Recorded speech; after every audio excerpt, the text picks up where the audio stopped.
With the key of imagination. Beyond it is another dimension, the dimension of sound, a dimension of sight, a dimension of mind. You're moving into a land of both shadow and substance, of things and ideas. You just crossed over to the Nicoleone Show. Oh, yeah. Y'all already know what time it is. The moment that you've been waiting for, the one that you've been waiting here, the one that calls the call, that calls the text. Put your hands together for the baddest bitch in El Y'all, Nicoleone! Kuluwm. I'm in the love of the all, and all love is in me. I am a part of the all, and the all is a part of me. I am one with the all, and the all is one with me. I can succeed as a part of the all and fail as an individual. I can be all that I wish in the all as long as my wish is to stay in the all. I'm never alone. The all is, I am. The all can, I can. The all does, I do. Kuluwm. Hello. What's happening, man? This is the Nicoleone Show, man. We doing it right here, right now. 9 p.m., baby. This is what we do around this thing. Behind the 9-ball. Welfare and unemployment, where I stopped off at. Man, much love to everybody that's in attendance today, man. It's an honor and a pleasure. I know it's Thursday. Y'all, man, take the time out, you know what I'm saying? Stay up late with a player like myself. Then get on up and do that shit again. It's just a fucking honor and a goddamn pleasure, man. What the fuck I'm supposed to do with myself? God damn. Damn, man, it made me feel like a Christian when I say God is good. They want to say God is good all the time. Goddamn, all the time God is good. Shit, man, let me give a special shout out to all my niggas that's in attendance today, man. The VIP chat room. What's good with your focus? 722. They got focus. Amen, Don. Amen, Ralph. You know how we do it, man. What's good with you, Michael Johnson? Oh, shit, you kicking it with us tonight, baby? What an honor. Michael Johnson in the building. My man, Mr. Somebody. 9 to the 9 power 9. What's good with you, baby? Everybody in the after party, man. Nick Nubian, it's good to see you, boo, again. Yeah. So, you know, I'm still like fucking riding high off my shit. You feel me? On my little, my Dragon, my Order of the Dragos, Order of the Dragons, or the Dragons on that goddamn NBC shit. So everybody had a chance to check that shit out. I also gave y'all some of the goddamn link. You feel what I'm saying? So you can check it out. You'll see. Yep. You already know what time it is. I ain't gonna hop on that shit no more because I got to move on. You know what I'm saying? Hey, it will confirm itself. But that's some deep ass shit though, Antichrist, ain't it, Nick? That's some deep ass shit. That's my shit, boo. You know what I'm saying? Yeah, it clean. You feel what I'm saying? But, boo. Now, the question is, what came first? Don Sword or goddamn NBC first season, which is this season, of fucking Dracula? Do the math. You already know what time it is, though. You feel me? any goddamn way. But somebody, special actually gave me that sword. You feel me? But that's neither here nor there. I wonder my nigga Guru watched Dracula. Guru look like he watched that shit. But anyway, I'm gonna move on though. Let me finish showing some love, and we're gonna get straight into the 9-ball. You know what I'm saying? You know how we do it, my way. God damn it. One time for all my niggas that's in the after party, my man Born Sue, my fairy godmother, Get Real. The Brock Honey Love is in the building. I Be That I Am. Charm 42. G Still Learning. Self-guided in this motherfucker. Jason J. J. Illa, my nigga. J1. Mushmouth. Big J. One and only Shorty 140, man. What's good with you looking French toast, man? It's so good to see you, French toast. You better fucking show up every goddamn day so I know your ass still alive, goddamn it. Special shout out to everybody that's in the VIP chat room on the call lines, because they're what we do around this thing, man. Nyla's in the building. Hey, Nyla. Monique, Madam Teacher Lady, what's good with you? I got to give a special shout out to the one and only Queen. Tina Queen is in the building. I know y'all know Tina Queen, right? Everybody that know Tina Queen, give me a 1 in the chat room if y'all know who Tina Queen is. Bad bitch, man. And I just love the way you articulate. I just got to tell you that, because it's actually, I know I heard you before in the past. Okay. I heard you before. But the show you did on High Frequency about the homosexual shit, Tina, you know what I'm saying? When you was like, I forgot what words you kept using. You weren't saying like phase 1 or agenda 2. Damn, it was some other shit you was using. It was something else, like, like that's when we go into, phase 1 or whatever. You know what I'm saying?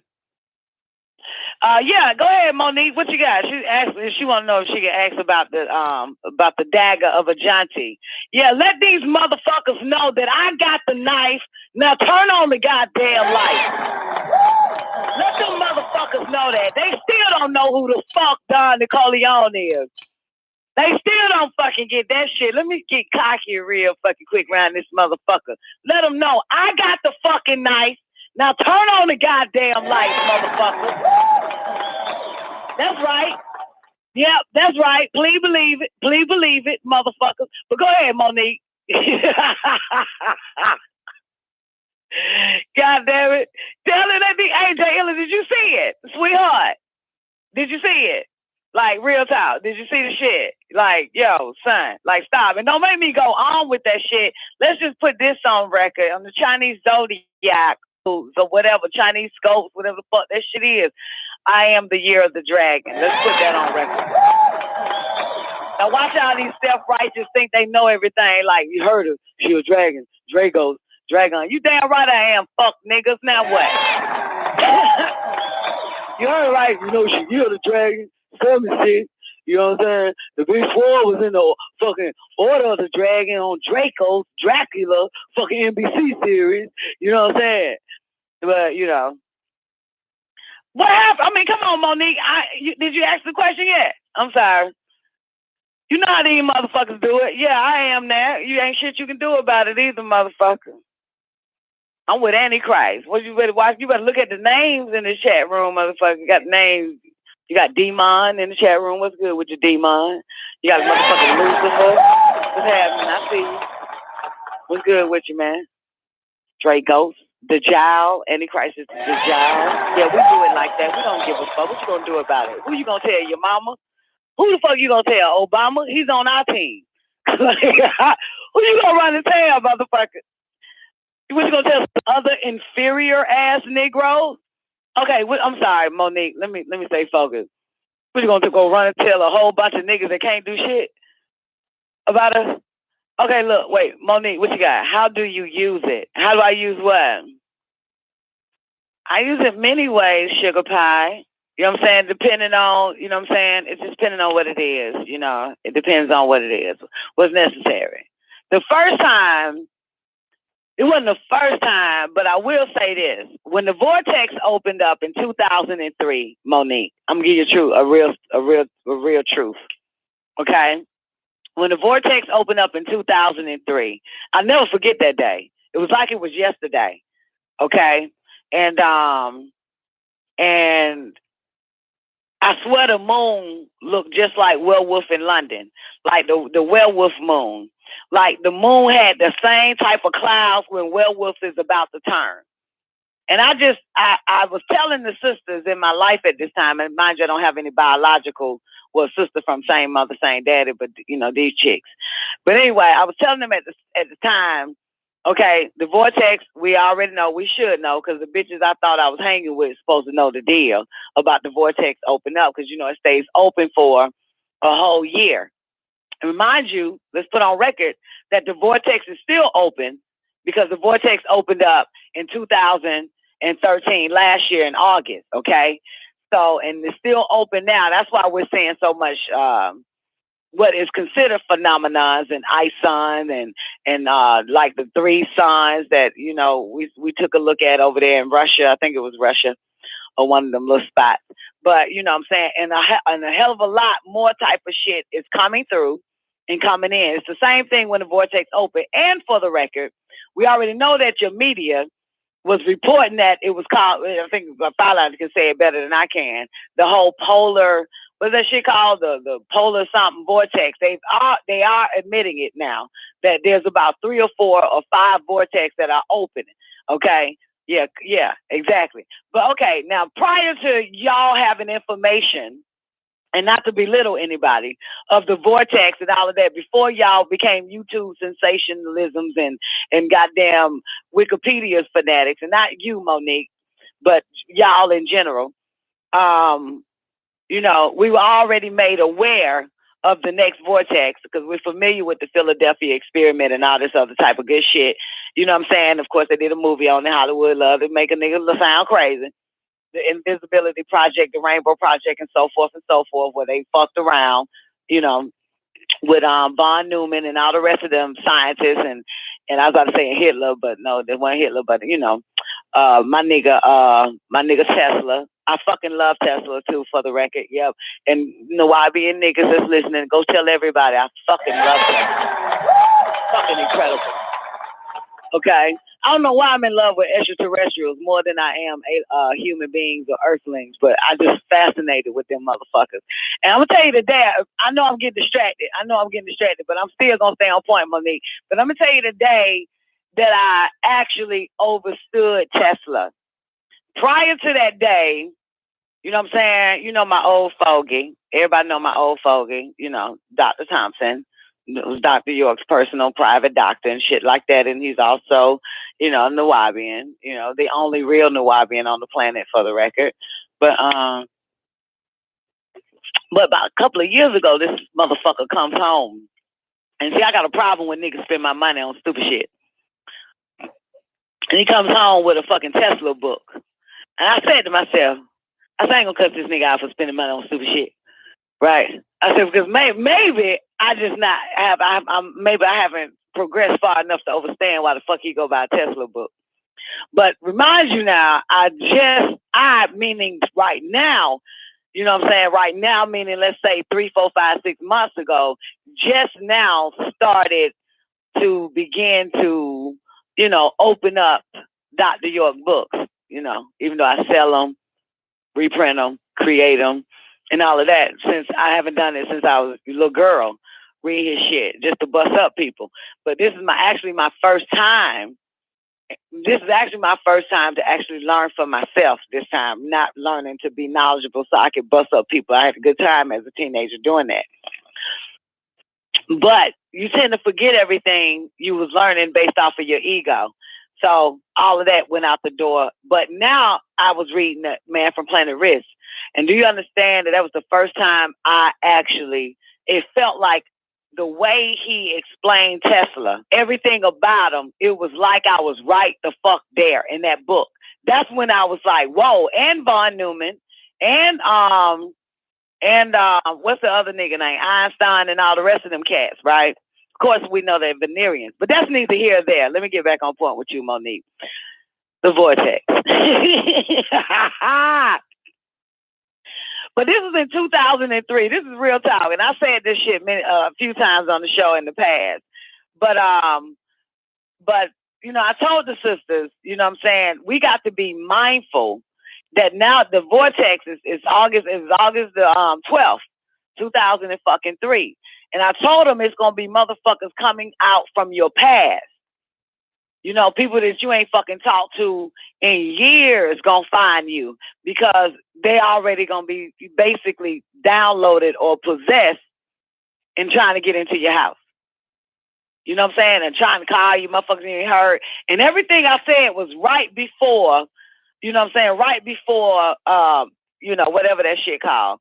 The vortex, you know what I'm saying, August 12th hit. I might as well, let's say about 3-4 hours before it hit. Or, you know, when the sun appears to set on the 12th. So, you know what I'm saying? Because, you know, you want to stay focused on that day. So make a long story short, you know, I was at a sister's house, you know what I'm saying? And, of course, in the same apartment complex where I stay, you know, supposedly she's supposed to know what she's supposed to know. And my children is like maybe in the other building, that type of shit. So motherfuckers started coming out the blue when that vortex opened up. Everything I said, be mindful of your past because these motherfuckers going to be coming. And because these Meldekians, and a lot of Meldekians actually came through in 2003 through the vortex. Meldekians, absolutely. And a few other type of beings, but it was more Meldekians that came through when that vortex opened up. And you know, and a lot of Vulcans, a lot of beings from the planet Vulcan, if anybody familiar with that, the planet Vulcans. Were basically where your vampires and all of them motherfuckers come from, your blood suckers. So, yeah, Dracos and all of that, absolutely. And so, basically, at the end of the day, you know, and it was so interesting because I'm on my toes, but the other sisters, you know what I'm saying, they started to confirm what I was saying was right because motherfuckers started coming up, motherfuckers popping up at the door on August 12th that year, 2003.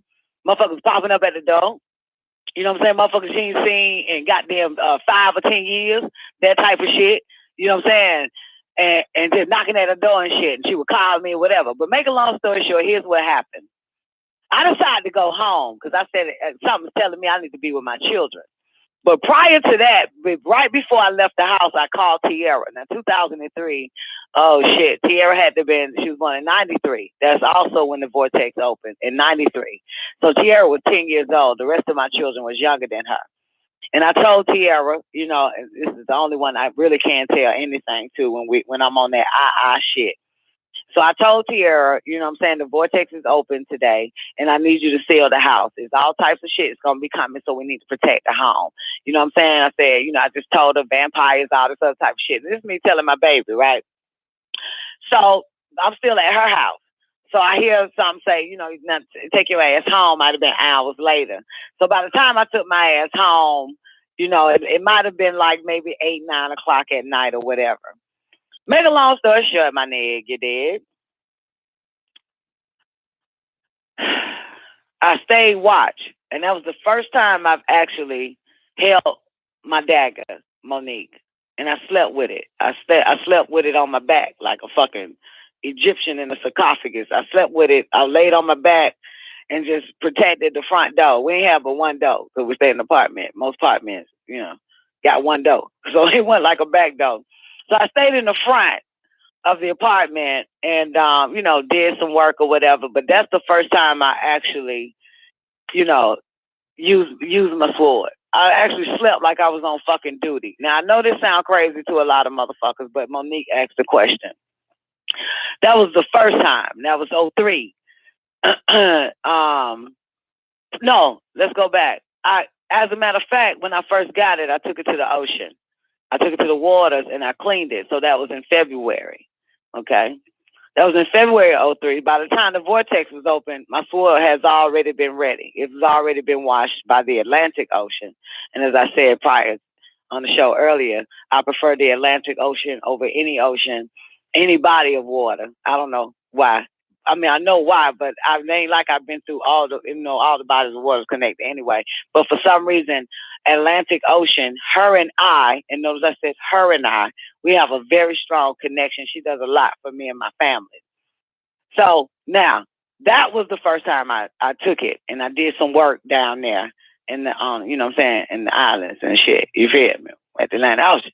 But by the time 2000, that August hit, it was already on my chest when the vortex opened up, August 2003. And the interesting thing about it, but here's the funny shit about it.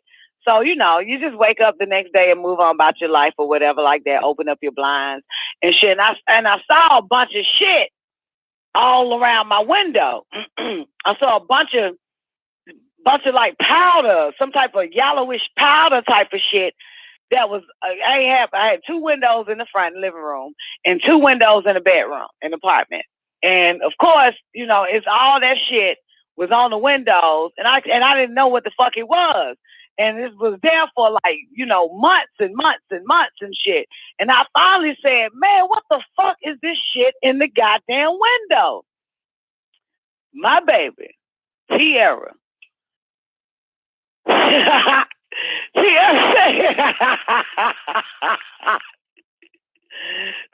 said, Mama, remember when you got them saying that vortex open up and vampires and shit? We got the garlic out the goddamn refrigerator out the cabinet and sprinkle that shit all around the goddamn window. So they already goddamn, they poured goddamn garlic all around the goddamn windows. I didn't know what the fuck that shit was. I was like, man, what the fuck is that? Is that shit for roaches, rats, or what? But that was the very first time. And I've used it many other times, which I will not discuss, on the show. But it certainly wasn't what you see on Dracula, that initiation ceremony. That was given to me by a certain person. It was given to me by a phenomenal person in I think 99. So anyway, moving right along. Y'all ready to get into so I hope that helps, Monique. But I actually keep it on my altar. And I take it with me when I get ready to travel. You go to my Facebook page, you'll see my wand on there too. I have a Crystal City wand. It's the Crystal City on top of it. It ain't really on my Facebook page, but you gotta go through my, I got a little, that was given to me too as well. I don't buy shit. Everything is given. I don't buy nothing. It's all gifted. It's gifted to me. Anyway, but I don't have an altar. Let me change that on my shrine. You know what I'm saying? So I keep, I got a few shrines around this motherfucker, and because my children don't respect shit. Nobody respect my shrine. You know what I'm talking about? They be like, "Oh, mama, let me get." You know what I'm saying? They don't understand it. Everything. You know what I'm saying? My shit is shrined them all day, every day. Say it with my chest in your fucking face. But that's that though. But so Monique, did you see the Draco part? Did you see the whole Order of the Dragon? And you see my sword? You see my dagger? Oh, you didn't see it? Why you asking me about it? Boo, you need to see that, boo. Go to NBC. Oh, you heard about it? You heard about it on the show today? That's some interesting shit, Jay Illa. He said that shit looked like She-Ra's sword. And I told you I woke up the other day hearing She-Ra in my fucking head. Like, you know what I'm saying? Like, it wasn't playing in my goddamn store, of course, the whole little cartoon or whatever, by the powers of the universe. You know what I'm saying? Or whatever the fuck. But you got to give me a picture. You got to give me a picture of She-Ra's sword. Now, for the record, though, Jay Illa, I've never been a Wonder Woman child. I never been any of them bitches. You know what I'm saying? I never liked none of that shit. My mama did buy me Wonder Woman drawers and all that little stupid shit like that. But that was not my choice. She was in love with that white bitch, whatever the fuck her name was, that played Wonder Woman back in the days. Whatever her fucking name was. So she got me a bunch of Wonder Woman shit. But I will tell you this, for the record, if you want to know, Jay Illa, if this turns you on, sugar pie, I had the Shira castle. I had the Shira fucking horse. I had the Shira fucking sword. I had the fucking everything, boo. That was my choice. I just want to put that on record. I was Shira out, for real. If that turns you on. And notice they call that shit She-Ra. You know what I'm talking about? She-Ra. She-Ra. That's some deep ass shit, right? I still see my little pink goddamn She-Ra house, man. That motherfucker had an elevator and shit. You pull the string and she go up. I still see that shit, but that was my choice. I was all in the She-Ra. That was my shit. That Wonder Woman shit. That shit can kick rock. You know what I'm saying? I don't need to call on no fucking ISIS. That's for white women. Help them bitches. Yeah. Oh, for real, J. Ellie, you had the Great Skull Castle, the Snake Mountain with the mic. Okay, nigga. You peep that shit, right, Monique? She-Ra and He-Man. Think about that shit. That's too much, ain't it? That'll hurt some niggas' feelings tonight, won't it? She-Ra and He-Man. Do the math. Somebody do the math on that shit. Some brother with no jealousy. Can somebody? She-Ra. Yeah, Monique said she was Ra and he was man. God damn it, the 70s generation, you gotta love it. You gotta love it. All right, man, let's jump into this 9-ball, man. I got to do it my way. Because, first of all, I do want to say that it's going to feel like a repeat because, you know, Babylon, Fireline is newbie because me and Neff was out the other day. But it's going to feel like a repeat, but, you know, ain't nothing like reading this shit over and over again. You know what I'm saying? And I didn't get to my welfare, unemployment. You know what I'm saying? I miss that. You know what I'm saying? And one thing that I don't do, you want to know what I don't do? I don't go back and listen to the goddamn show. If I miss the show, I don't go back and listen to it. I just create a new show. That's one thing you're going to find out about my motherfucking ass. No, I don't go back. I ain't got time for that shit. So we're going to create a new show.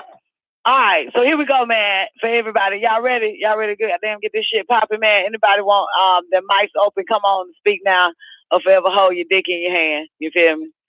All right, let's get it. All right, so let's jump this shit off right. Oh, this is gonna be good tonight. Packed house and shit. What's happening with you, motherfuckers? Don't forget next Thursday, 7 days from now. You already know it. You know who's coming, right? Sophia Stewart, the mother of the Matrix and the Terminator. Coming to set the goddamn record straight last Thursday of the month. Please believe it. And you know, and it's going to be a night show. Yeah, Melchizedek. Last Thursday of the month. She going to be on this bitch. Next Thursday, 7 days from now, she coming to set the record straight. So if y'all got any questions or whatever like that, you know, I already know. If you got any doubt, you know what I'm saying, or you want to cheer her on, or if you just her biggest fan, you let her know, call in, show your love to the one and only. Sophia Stewart, mother of the Matrix, 7 days from now. All right? 27 days from now, goddamn. Okay? Let's do it that way. All right, let me bring in 615-424. Your mic is wide open. Come on in. 615-424. All right, baby. You on in. Let's keep it pushing. Yeah, she's very interesting. Yes, she is. Sophia Stewart, Monique. She's fucking incredible. And she shut me up, but I'm still going to ask her the same question so it can, you know what I'm saying? You know, I just want to tell you that when I talked to her for like 2 hours and shit, about 2 weeks ago and shit. You know what I'm saying? She was like, bitch, I'm about to fucking send you all this shit. It's like, bitch, you don't know me. She did shut me up. But you know, like I said, I'm the type of person, you know, if you give me a beeline to you, I'm going to ask you all the questions that I've been talking about your ass about when you wasn't around. That's how Don do it. You know, I ain't that, you know, and I'm accessible. And so is her accessible too. So I told her every fucking thing. I said, you know, I had doubts. I don't think that shit real. I don't think, you know what I'm saying, you really got your shit going on. You know what I'm saying? Something ain't right. Woo, woo, woo. And that's what I've been saying. And woo, woo, woo. And she was like, bitch, what's your email address? Then she was like, bitch, what's your email address? Let me slap you upside your fucking head with this shit I got right now. All right. So anyway, oh, wait a minute. Monique bringing up the past. She said not to bring up some old shit, but the one she did with your brother was funny as hell. Yeah. My brother had her on this show. And yeah, I still got a clip. I'll play it. As a matter of fact, I should play it when she get on here next week. Just to remind her not to trust that motherfucker. I still got the clip. You know, I clip that. I keep all that shit. I keep shit now. I keep shit. Don't call me say shit for nothing. Still got it. That was on his show. You know, you gotta have that shit. You gotta have it like that. All right, come on, y'all ready? Y'all ready to get into the welfare and unemployment? Let's run it. All right, welfare and unemployment. Let's take our time on this shit. What's good with you, Mr. Dear? 34. Capitalism is an economic system that breeds poverty, and especially for its captives and oppressed. It is the nature of capitalism to produce hardships. Capitalism survives on slavery and war. The American Caucasian could have prevented the welfare state he has created for darker people in the United States of America, but the welfare state is one of his gimmicks that help keep the captive controlled. When a person is on welfare, the Caucasian feels that he has a right to control that person's life in every way, because the person has become a beggar, thereby placing himself or herself at the economic mercy of his or her oppressor. Can I just stop right there, please? I ain't trying to be funny, though. I'm not on welfare, okay? And I ain't trying to, step on nobody's toes tonight because I prayed before the show came on. So I'm trying to be as humble as possible around this bitch. But, I ain't on welfare. But I swear for God, you want to know what the fuck came through my goddamn mind, what I heard? You want to know what I heard just while I was just reading this shit? I ain't trying to ruffle no feathers or turn no dog collars. I'll read that part again, okay? I'm reading the shit. I'm telling you exactly what the fuck I heard, okay? Okay, here we go.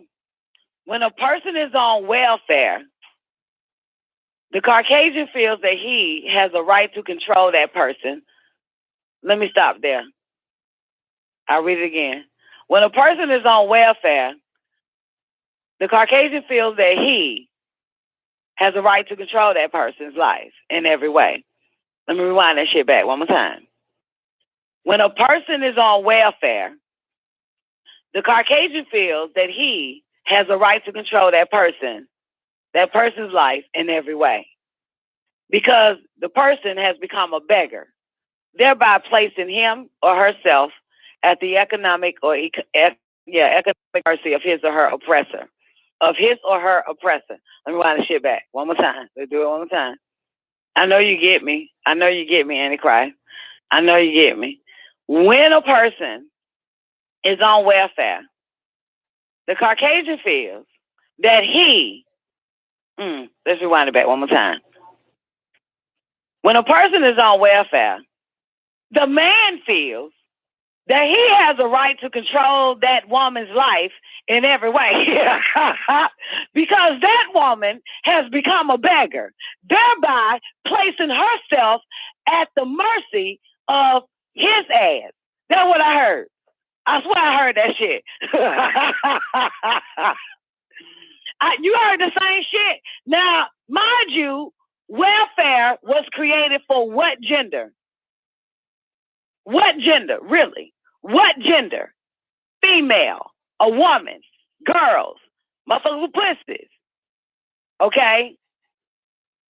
Now, let's just take the word welfare out.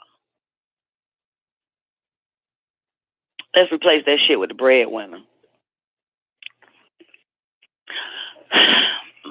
Rewind. When a woman, I swear this shit, I'm fucking this shit up. I know it. When a woman, look at Big Sam. I disagree. Wait a minute. Let me get it out. When a woman, what did it say? Fireliners, are you with me? Are you reading this with me? Fireliners? She was like, rewind to last night's show. I know. That's why I fucking love you. Fireliner says, rewind to last night's show. Hell yeah. God damn it. You already know it because this is what it was created for. And it's the same shit. That's that money hand shit. You know what I'm talking about? Appreciate it. When a woman is dependent, the breadwinner feels that he has a right to control her life in every way because the woman has become a beggar, thereby placing herself at the mercy of her oppressor. That's what the fuck I hear. I'm sorry. I'm sorry, y'all. I know. Because, like I said, listen, I was on welfare when I was a teenage mother by way of my mother telling me that's what I need to do. So it's kind of difficult to see some white man at the welfare office saying, oh, okay, Miss Body, you here again?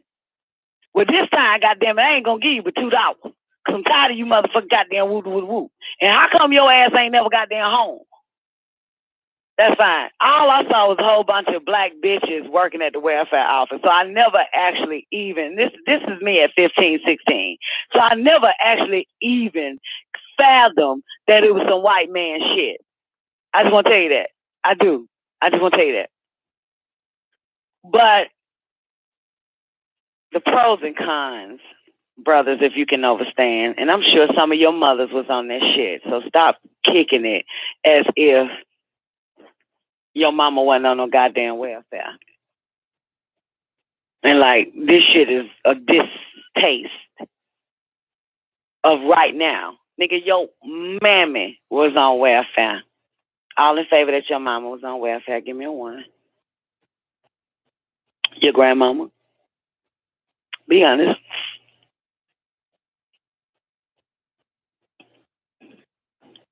But I will say this. I swear, every nigga that I end up getting with after I got off welfare, I swear I was actually on welfare. I just got to tell you that. I just got to put that on record. I'm only on welfare when I'm with a nigga. You too, Mr. Deer? That shit is not, to me, this statement, and I know, I know, brothers, I know it. Just go to bed tonight. Go to bed early. Just get the fuck off the show. Go take your ass to bed. Just take your ass to fucking bed. Go to bed early tonight. See me tomorrow at 12. I know. But I'm just trying to tell you something. I swear for God, and I really fucking mean this shit, that I swear I'm a welfare case when I'm with a nigga. And for some goddamn reason, this motherfucker, it ain't him that's, like I said, let me read again. When a person is on welfare, the Caucasian feels that he has a right to control that person's life in every way because the person, woman, has become a beggar, thereby placing himself or herself at the mercy of his or her oppressor. Let me just go back because I keep jumping over this one word. So let me do it one more time. That one word is because the person has become a beggar, thereby placing himself or herself at the economic mercy of his or her oppressor. Now,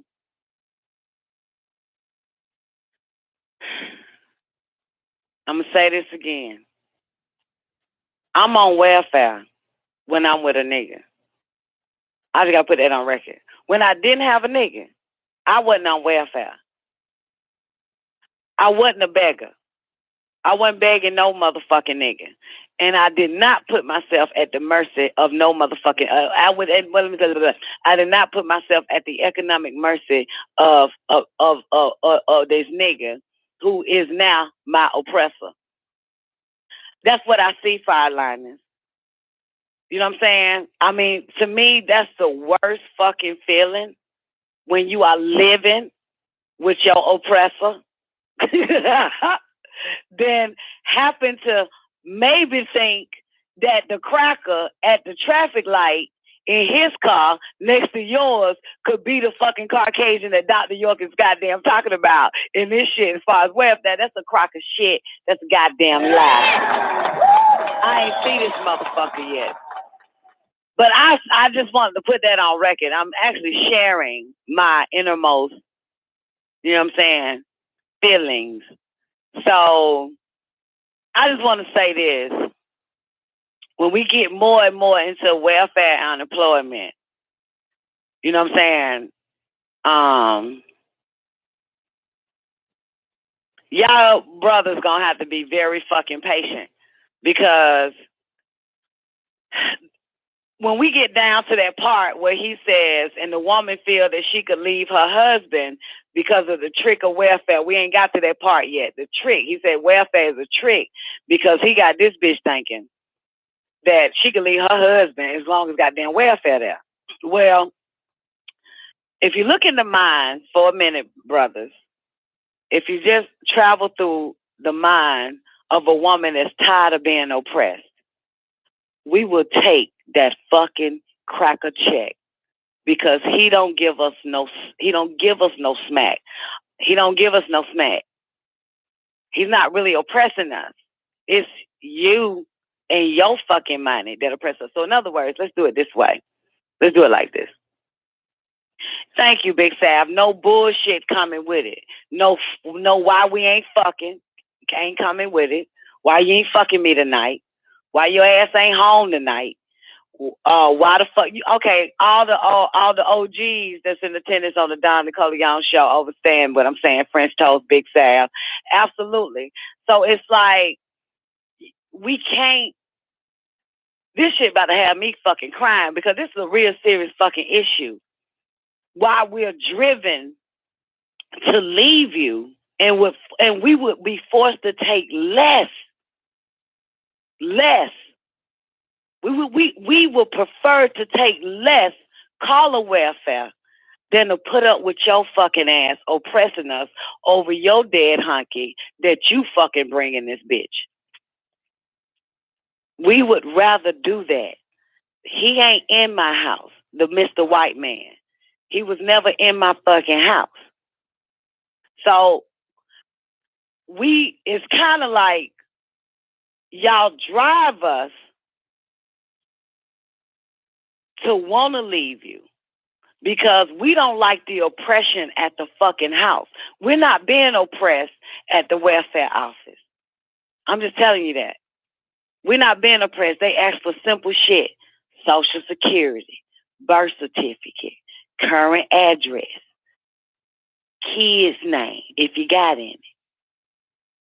And we get our fucking money and we don't see them motherfuckers for a whole fucking year.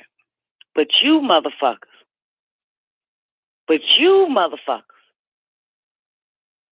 you can't act like them, boy. Why you can't act like them? Why you can't act like them like that?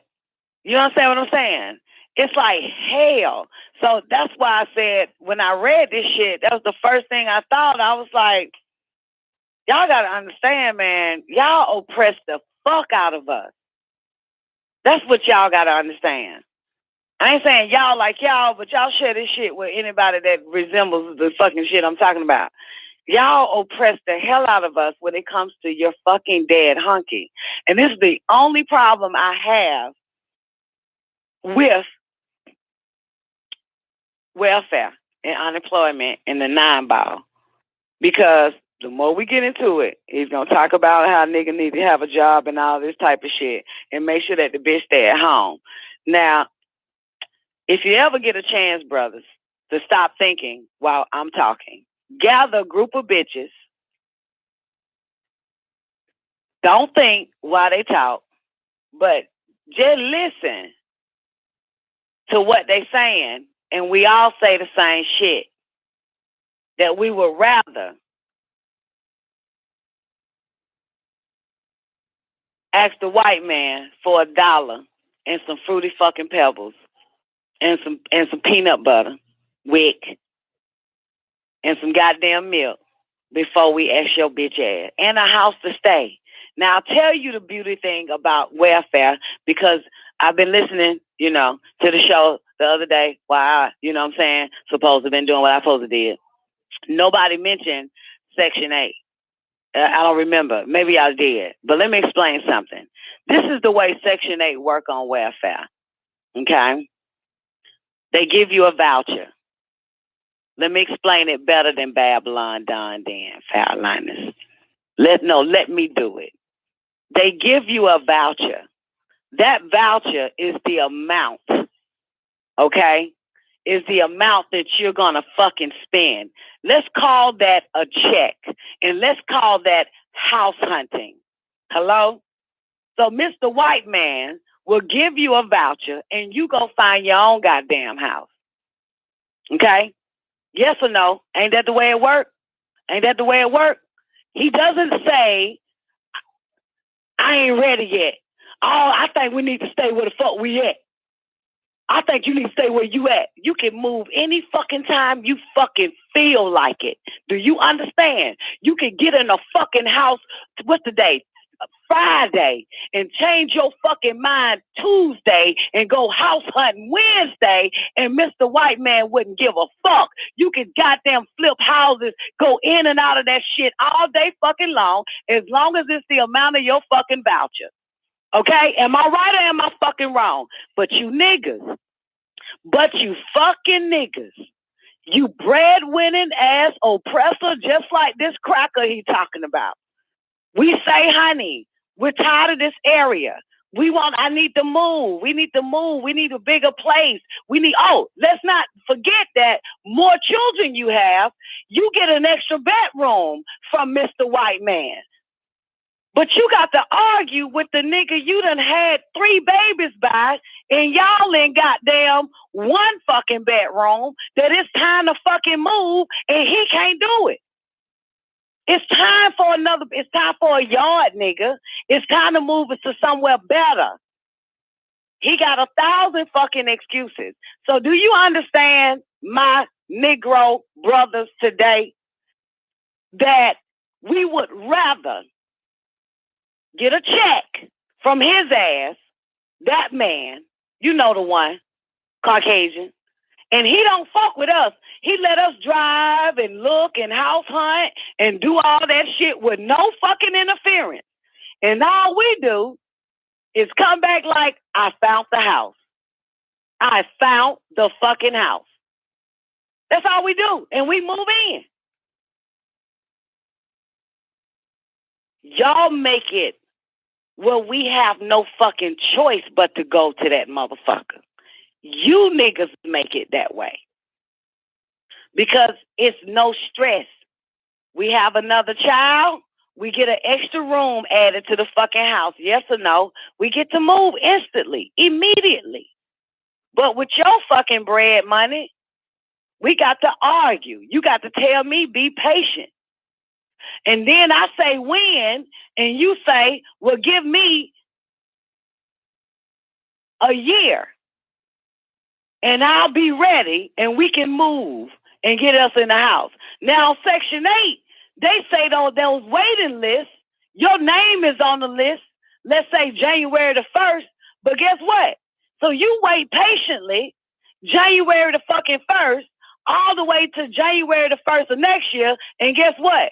Your name done came up. Your number done came up. But with this nigga, you done waited 365 days. It's January the 1st the next goddamn year. And you say, honey, remember you said it's January the 1st? Remember you said next year, 365 days? Well, here's the day. It's time. Let's go. I want a new house. He ain't ready again. But Mr. White Man, it seemed like he tend to be man of his goddamn word. How the fuck did Cracker man of his word? I'm waiting a whole goddamn 365 days. I get a call or a letter in the mail saying, come to the goddamn interview. It's time for your shit to get up. It's time for you to get your house, bitch. It's time. Now, all we need, we don't ask for much, Social Security, birth certificate. That's all we asking. Here's your voucher. Go shop for your house. Think about that shit, you motherfuckers. So now we got to really find out how the fuck did we really start going to fucking welfare. We get our food, we get our money, we get our house, we get our light bill, we get all that shit taken care of. And WIC, and a whole bunch of shit. With no fucking problem.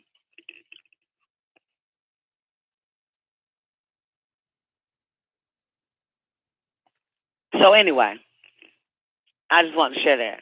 That oppressor, to me, is more like, the men that I've been with. You know what I'm saying? That's worse than welfare. When I was on welfare, let me tell you something. When I was on welfare, I sold food out my damn house with the goddamn food stamp money. Okay? Now after that, or before that, listen now, I'm married. My nigga making about 5 G's a week in the 90s. Okay? I want to goddamn sell food out the damn house so I can make a little money for myself. I couldn't fucking do this shit. He ain't want me motherfucking making no goddamn money. Now, according to welfare, what they tell you, you can't make a certain amount of money and we gonna kick you out. But according to your fucking relationship, your nigga don't even want you making none. Yes or fucking no. Yes or fucking no. Think about this shit. Think about this shit. Yes or fucking, it's the same goddamn shit. Same motherfucking shit. So I tell you what, because nigga, you in my face all the time. That Cracker ain't. I can lie to that motherfucker because he ain't in my house. I can tell that motherfucker I still ain't got $1. But nigga, you fucking with me over goddamn $1. So it's like, he is a ghost. Caucasian 6 ether is a ghost. We don't see him. He don't see us. Perfect life. He don't scare me. I don't scare him. But nigga, you in my house, in my life, we living together. You scare me. And I scare you.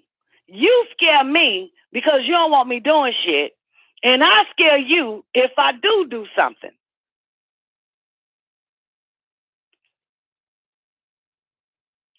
That's all I got to say. Let's continue. Oh, look at the lines done lit up around this beach here. Come on in, 313-433. Give me a mic check. Mic check. 1, 2, 1, 2. What is this? What's good with you, baby? How you doing? I'm doing well, Donna. I'd like to apologize for our oppressive ways.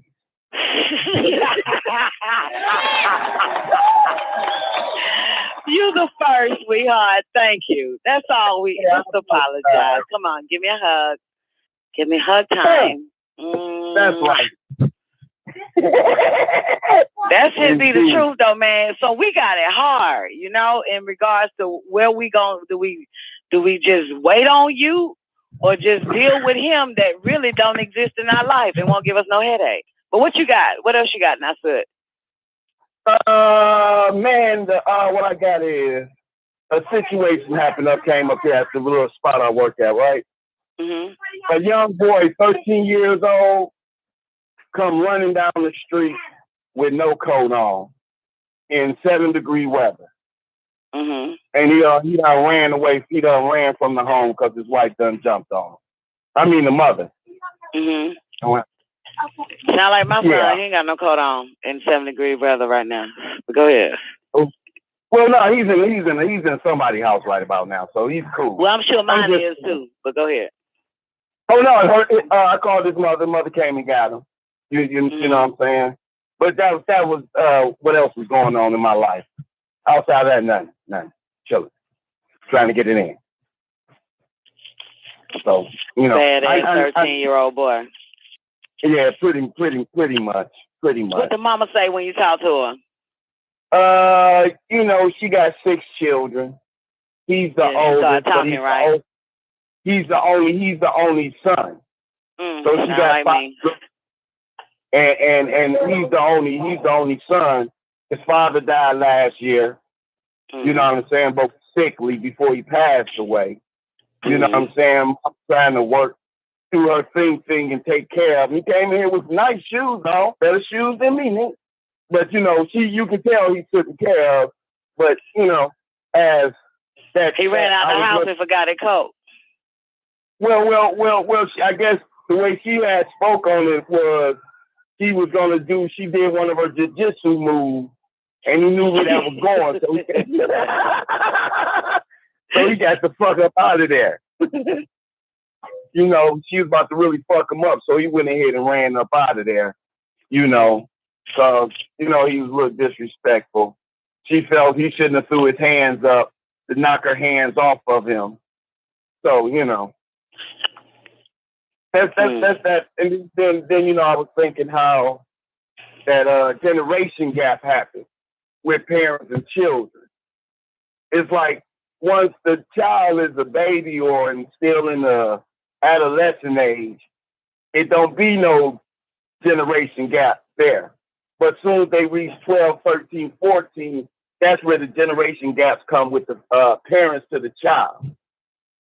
Mm-hmm.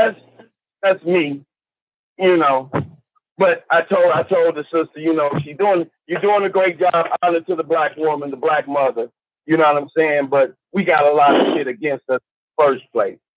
Mm-hmm. But hey, it is what it is. Got to get the mind right, and the body will follow. Yeah. It's hard out here. Yeah, raising indeed. these children. Indeed. And then she was speaking on how, they make it to where you can't even discipline your children without the threat of going to jail. Because this little motherfucker can go to school, mama, be on me. And then they call it DPS and shit. Right. Absolutely. Absolutely. Yep. So right. I felt her, so only thing I could suggest, I said, instead of taking them home and beat them, because, that's what she really wanted to do, take them back home and beat them. I said, just hug them and talk real harsh in his ear. Boys get immune to ass whippings from their mamas, though. Yeah. They'll never be immune from one from their daddy. Yeah.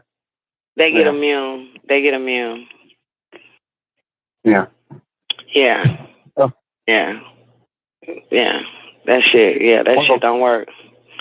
Yeah, well, okay, we got a tough one. So, No, I'm saying he's gonna have a little tough one because his father passed, then his uncle just got killed.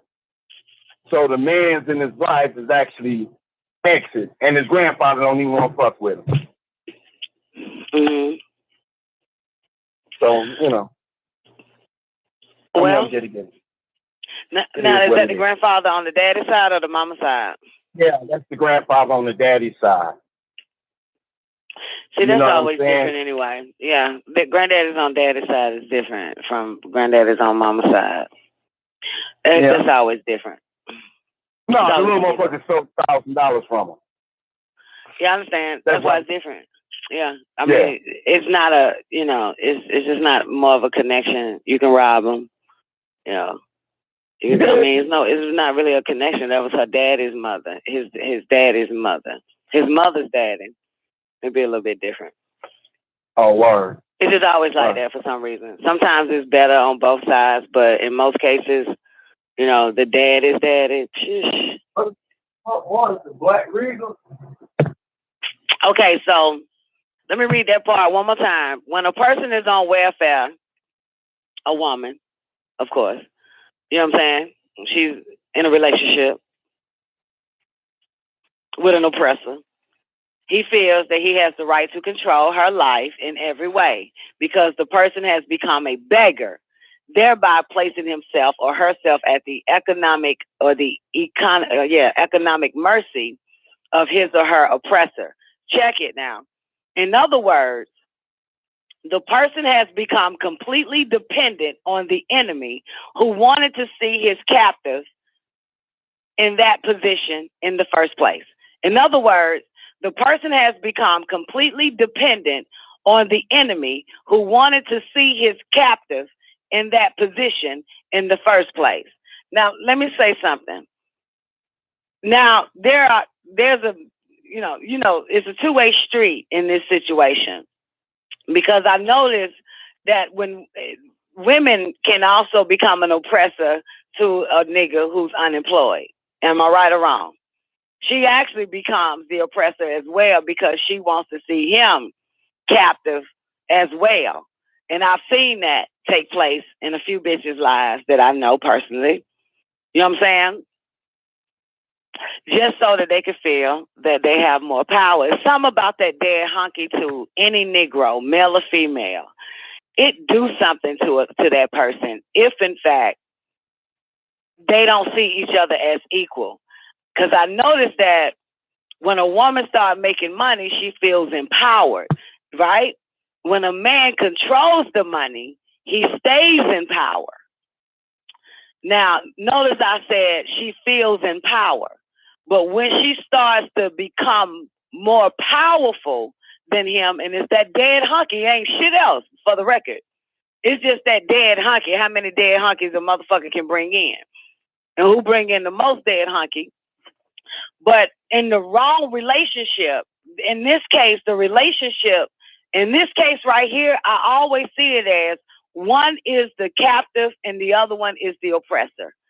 That's all I see. I can't just not just stay on the topic of government welfare because, like I said, if you ain't never been a woman that has been in a relationship with a nigga and she became a beggar, she is at the mercy, the economic mercy of him, of her oppressor.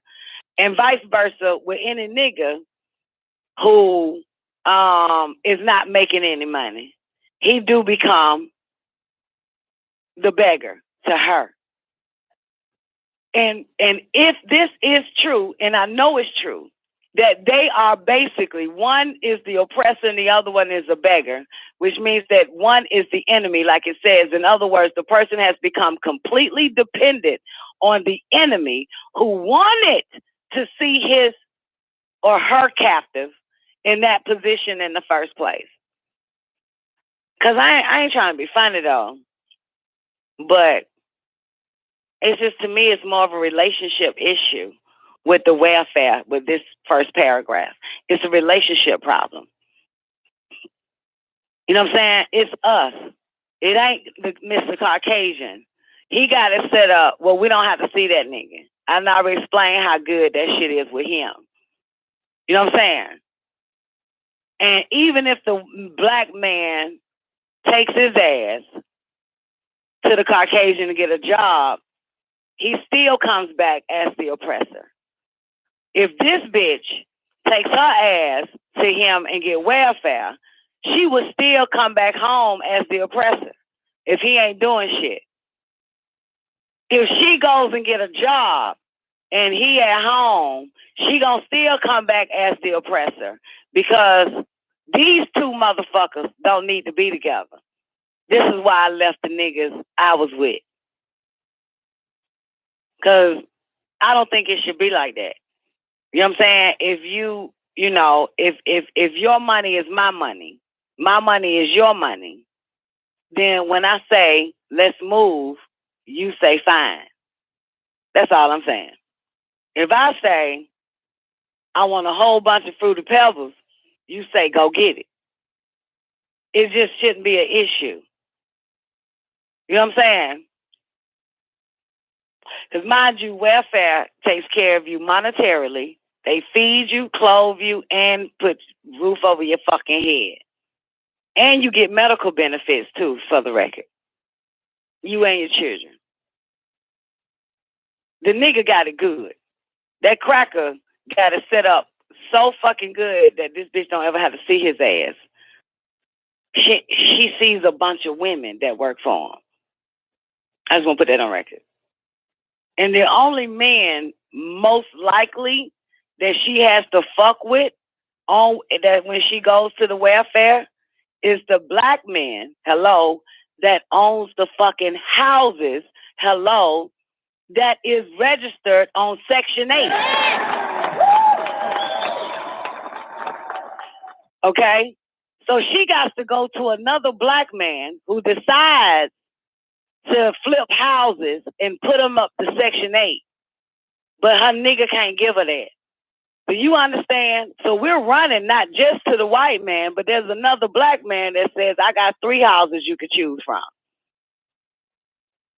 With Mr. White Man's check in your hand. Called Section 8 voucher. So it's just a lot to think about. I just want y'all to think about that shit. You know what I'm saying? I just want y'all to fucking really understand that this shit is not I just had to talk about it. Because don't you ever fucking think that a bitch is wrong on welfare. Any woman is wrong for being on welfare. She doing this shit with no stress. No stress. And I will say that we would prefer a nigga to come over in our Section 8 house and we could cook him some goddamn EBT food and we fuck and he take his ass home after we finna eat. My shit, my house, my light bill, my shit. Great relationship. And when I'm ready to move, I say, boo, I'm about to move. My nigga say, okay. I say, I'm going to call you so you can motherfucking goddamn get the fucking U-Haul truck and help me move. Okay, fine. Move me into a new Section 8 house and get all my food out of the refrigerator and put it in goddamn plastic bags and boxes and put that shit on the goddamn truck too. And he just moved my shit on.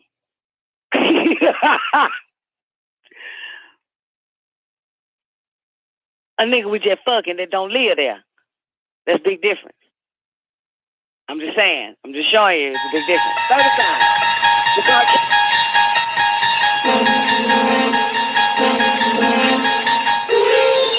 You'll unlock this door with the key of imagination.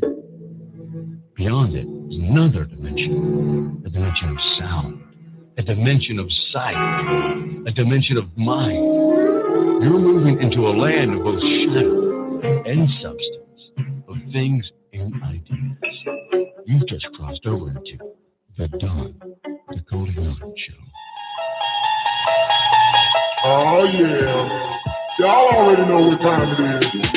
The moment that you've been waiting for. The one that you've been waiting to hear. The one that calls the call, that calls the effect. Put your hands together for the baddest bitch in El Kuluwm. God, Nicoleone. Kuluwm, I'm in the love of the all, and all love is in me. I am a part of the all, and the all is a part of me.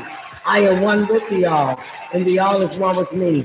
I can succeed as a part of the all and fail as an individual. I can be all that I wish in the all as long as my wish is to stay in the all. I'm never alone. The all is, I am. The all can, I can. The all does, I do. Kuluwm. Kuluwm, ladies and gentlemen, welcome to the Dawn Nicoleone Show. Hope y'all enjoyed that first hour, man. That's the 9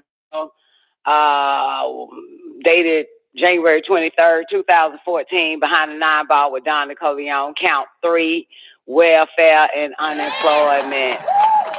Welfare, bitch. Anyway, so I hope y'all enjoyed that first hour, though. Special shout out to everybody on the call lines. The call-in number is 425-569-5274. God damn it. Don't forget to go to myfamilymobile.com just in case you might need a new service provider to let you in.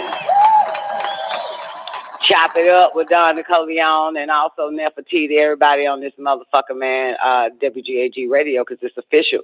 Great day to all my peoples over there in the after party, man. That's our 24-hour voice-activated chat room. You better believe it, baby. It's on paltalk.com. Type in the search powertalk.com, download that bitch or install it on the phone, on your app, that type of thing. And type in the search, the after party. That's where we at. That's where we be. You can find us in the A. So great day, everybody over there in the after party, man. One time for my man, Bingy G. Great day, Mr. Bingy. Hope all is well with you, man. Special shout out to the one and only She-Dot Mechanic in the building. One time for my man, Focus 720. Great day, Mr. Focus.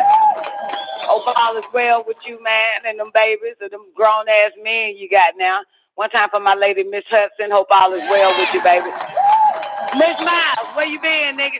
Mush, where you been, Nick? Where you been at, Nick? Mush, you don't play with us no more, man. You just drop links and get the hell on. But great day to you, Mush Mouse. Neck back. We're good with you. Focus. Gotta focus. What my boys doing? Great day, Nick Bat. The vulture goddess is in the building. Gotta show some love to Sister Zena. What up, Zena? Where you at, baby? Special shout out to all my peoples over there in Lockdown Radio. That's on YouTube. Subscribe, hit the bell button, click all on that bell button. You'll be notified when WGAG Radio go live over there on Lockdown Radio again. Great day, boss lady. Boss lady, young, black, and ambitious is in the building, man. Everybody over there, throw some ones in that chat room. I show y'all niggas some love. Shout it, man. You know how I do it around here. Well, I'm going to run this shit real quick because I ain't got but, I think I got 2 hours with you motherfuckers right now. Yep, hour and 47 minutes. Nope, 2. Less than an hour. 2 hours, I think. Yeah, 2 hours. Got an hour and 47 minutes with you guys. So, woo! Y'all ready for this?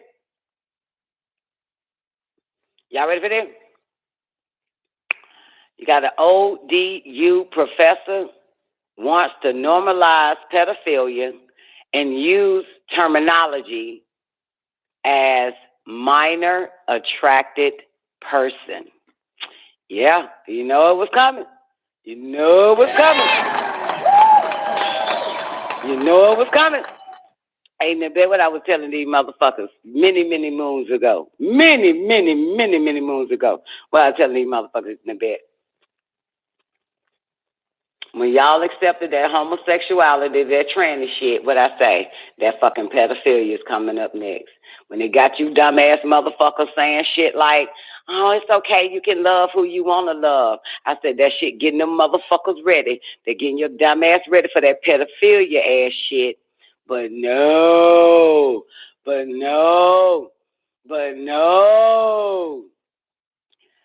Right? No. They've been doing this shit even on TED Talk.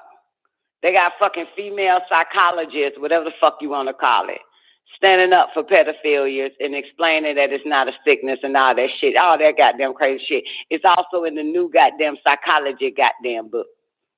Knew it was goddamn coming. And they keep dropping the goddamn age in certain certain states, you know what I'm saying, so they can continue to fuck kids. Okay? But anyway, so ODU professor wants to normalize pedophilia and use the terminology, oh, that's just a minor attracted person. A minor attracted person. Old Dominion University students have launched a petition to remove a female to male trans professor who promotes legalizing pedophilia, Dr. Alan Walker, who teaches sociology and criminal justice at ODU, Old Dominion University. He sparked outrage by changing the terminology pedophilia to MAP, minor attracted persons. In a book titled A Long Dark Shadow, Minor Attracted People and Their Pursuit of Dignity, Walker urges that minor attracted people are simply misunderstood. Did what he say. A lot of people, when they hear the term pedophile, they automatically assume that it means a sex offender. And that isn't true. And it leads to a lot of misconceptions about attraction towards minors.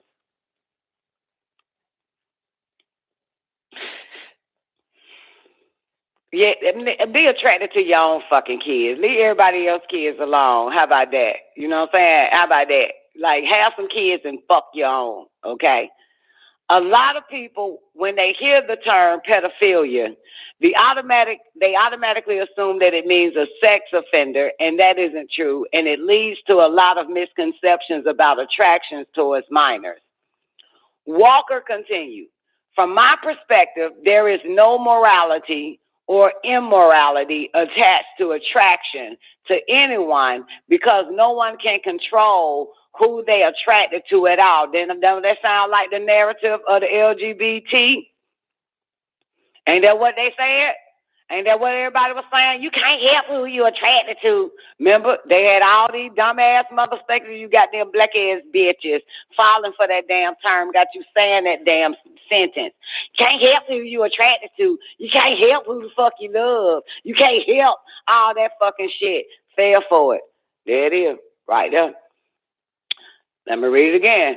From my perspective, there is no morality or immorality attached to attraction to anyone because no one can control who they attracted to at all. In other words, it's not who we're attracted to that's either okay or not okay. It's our behaviors in responding to that attraction that are either okay or not okay. It's that shit right there.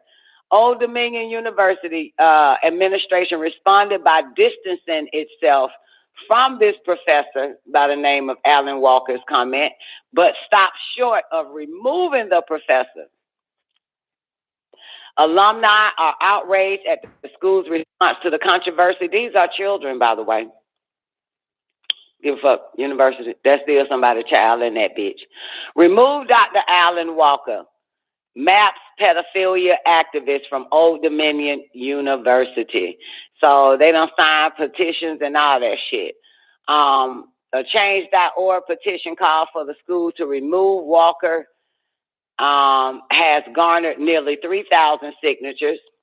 Micaiah Everett, an ODU alumnus, said she was disgusted by ODU's decision, the university's decision for this shit. You see this, P-Funk?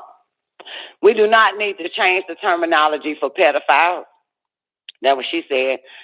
We ain't changing that shit to no goddamn map. What does it mean? A minor attracted person? You're a pedophile, bitch. She says, I am disgusted at their response to protect someone that is an advocate for pedophiles and affiliated with the organization Prostasia, a pedophilia advocate group under the guise of a children protection organization. You hear this shit, nigga? I got to talk to somebody who ain't got no children because that shit be rolling over y'all motherfucking heads, man. That shit be going over goddamn people with kids' heads. Did you hear this shit? There is an organization called Prostasia. And what it is a group of pedophiles under the guise of a child protection organization. You hear this shit in the bed? You hear it, don't you? See this? Dr. Walker has crossed the line and has dressed it up in an academic jargon. I probably need to refresh because I don't see something. This is an empty box in my presence. Walker reacted to the outrage by saying, I want to be clear, child sexual abuse is an inexcusable fucking crime. Walker, who has interviewed child victims as part of a research, said, as an assistant professor of sociology and criminal justice, the goal of my research is to prevent crime. I embarked on this research in hopes of gaining understanding of a group that previously has not been studied in order to identify ways to protect children. For real, for real. And the only way you can protect a child, it has to be yours. Parents have to protect their children. You know what I'm saying? You cannot think that anybody else can protect your babies. You have to protect your own fucking kids. So you got all these bootleg, fake-ass organizations and shit Talking about they under got words like Child Protection Services, CPS. Shit, get the fuck out of here. You better protect your own goddamn babies.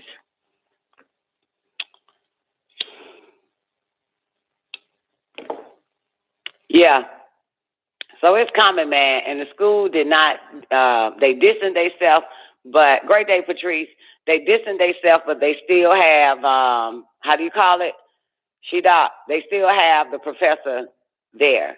You know what I'm saying? And this nigga wearing rainbow glasses and shit. Too bad I'm on the other computer. I would show it to y'all. Well, I could, actually. I could show it to to the after party, but I don't feel like showing this shit on YouTube. I had to get my ass up and do that. But anyway, man, woo. Well, protect the children. Protect the children. They're about to change the guy. They're about to fucking tell you, man, you better go study this shit. They're about to change this shit. Pedophilia will be legalized and normalized. You'll see. Knew it was coming. LGBTQP. It's coming. It's coming. And you know them old drag-ass white men, right? Knowing damn well they pedophiles showing up in goddamn elementary, kindergarten class with a dress on, with their dick just showing in front of the kids talking about story time. You know they pedophiles. You know these goddamn, you know that, right? Dressing up as somebody's fucking mama, but you got a dick. And you showing your dick, pretending you some goddamn crazy-ass white woman reading a fucking sick-ass storybook to the fucking kids in public school. See this shit? Whew, man, the shit that goddamn... Ain't no way in hell. Ain't no way in motherfucking hell. No fucking way. Then come to find out that the majority of the pedophiles, right, they were fucking judges, girl. Judges doing storybook time and dressing up like bitches with their dick out, going to a motherfucking elementary school reading. And boom, these judges is found with child pornography all on their fucking computers. Come on, man. Anytime anybody interested in your child, in children, something is fucking wrong with them. I don't give a shit. Something is fucking wrong. They got something wrong upstairs. That's how I see that shit. Something wrong, baby. Something wrong.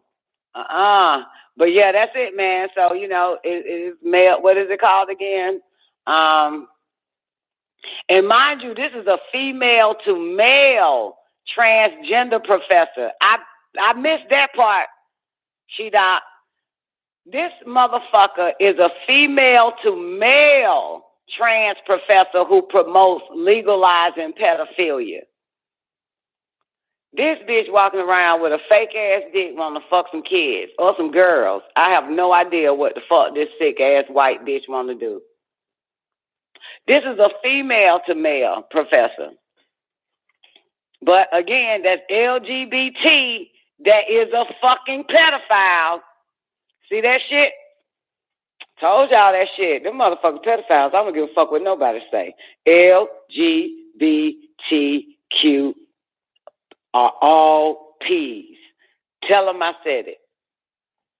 Are all fucking P's.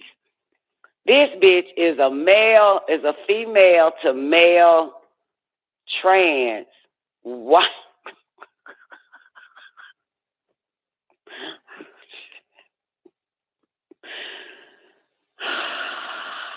It's a T.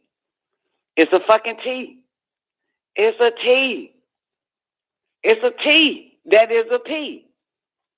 Man, I'm always fucking right. I don't give a fuck what nobody say. I'm always right about this shit. About say, what you spoke about, baby? You just spoke about this. Let me see, P-Funk. Let me think about this.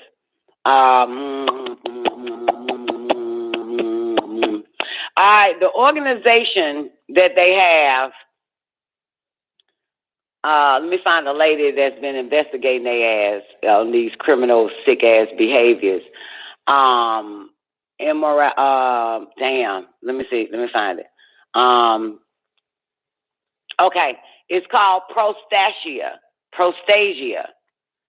She says, I'm disgusted at their response to protect someone that is an advocate for pedophiles and affiliated with the organization Prostasia, a pedophile advocate group under the guise of a children protection organization. Okay? Prostasia. So keep an eye on them motherfuckers just in case. Prostasia. Got it? It's a pedophile group. It's pedophiles that are affiliated with the organization Prostasia. And it's a pedophile advocate group under the guise of a children protection organization. So there's an organization named Prostasia, but they're pedophiles, and they under the guise of what they do is protect children. You know what I'm saying? A lot of them, that's be their foundation. You know what I'm saying? No, nigga, protect your own fucking kids. But they ain't gonna do that. They don't have children. They want yours. They want to act like your kids need to be protected. So put them in this organization and we'll protect them. Shit, you believe that bullshit if you want to. They got so many organizations surrounding kids. That shit scare the hell out of me. It do. That shit scare me. You know what I'm talking about? You know, shit. Protect your children, man, till they get about 20, 21, 18, 21, 21, 25, 30, 35, 40. Keep protecting the little motherfuckers. Stay on their ass, shout. You hear me? Make sure these motherfuckers ain't boys some sick ass shit here. Yeah, Prostasia. P-Funk. Boss Lady says, we have President Barack Obama to thank for putting the gay community agenda propaganda into the forefront. Thank you, Obama. Well, honey,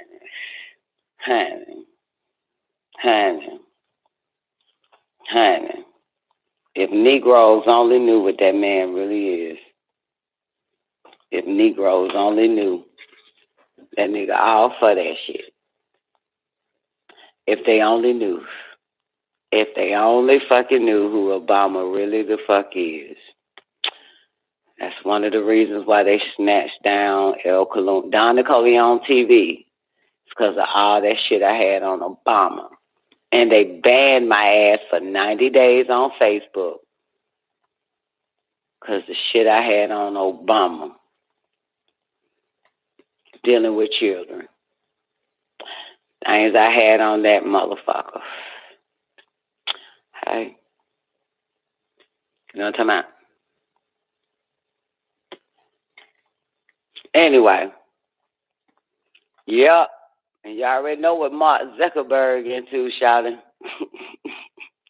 Mark Zuckerberg even said on some of his goddamn social media accounts that when he went to and you notice they ain't checking this nigga about this. They ain't checking Mark Zuckerberg. They asked everybody. They even asked Bill Gates about his association with what's the guy that had the island?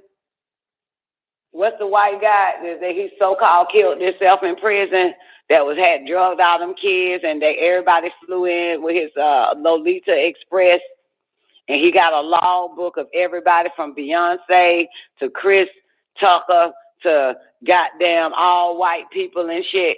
What's that guy named Jeffrey? Yeah, they asked Jeffrey Epstein. They asked even Bill Gates his affiliation with Jeffrey Epstein, but they ain't asked Mark Zuckerberg.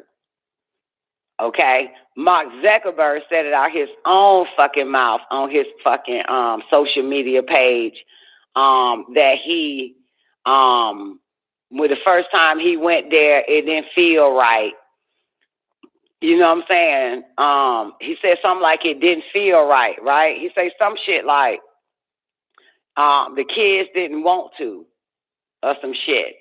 But then when we drugged the children, it felt better. You know what I'm saying? Some shit like that he was telling his little close friends and in the group and shit. One of them goddamn went and fucking goddamn made that shit public. Yeah. And he loved going there. But they didn't ask Mark Zuckerberg about his affiliation with Jeffrey Epstein. And and you notice that it's a whole list that they put out, but for some reason Mark's name ain't on that damn list. I remember seeing that list like damn near 60 to 70, 80 motherfuckers. But that's just maybe I didn't look good. But Mark even claims he was there so many times and telling all his friends how, you know, it's okay once you drug the little motherfucking kids. They got something on all them motherfuckers, you feel me? And everything is quiet now. Quiet because you got goddamn somebody you believe is president running this bitch today. All this shit is quiet than a motherfucker. But anyway.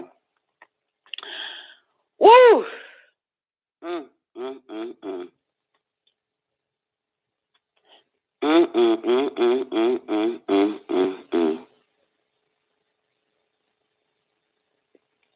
Well, girl.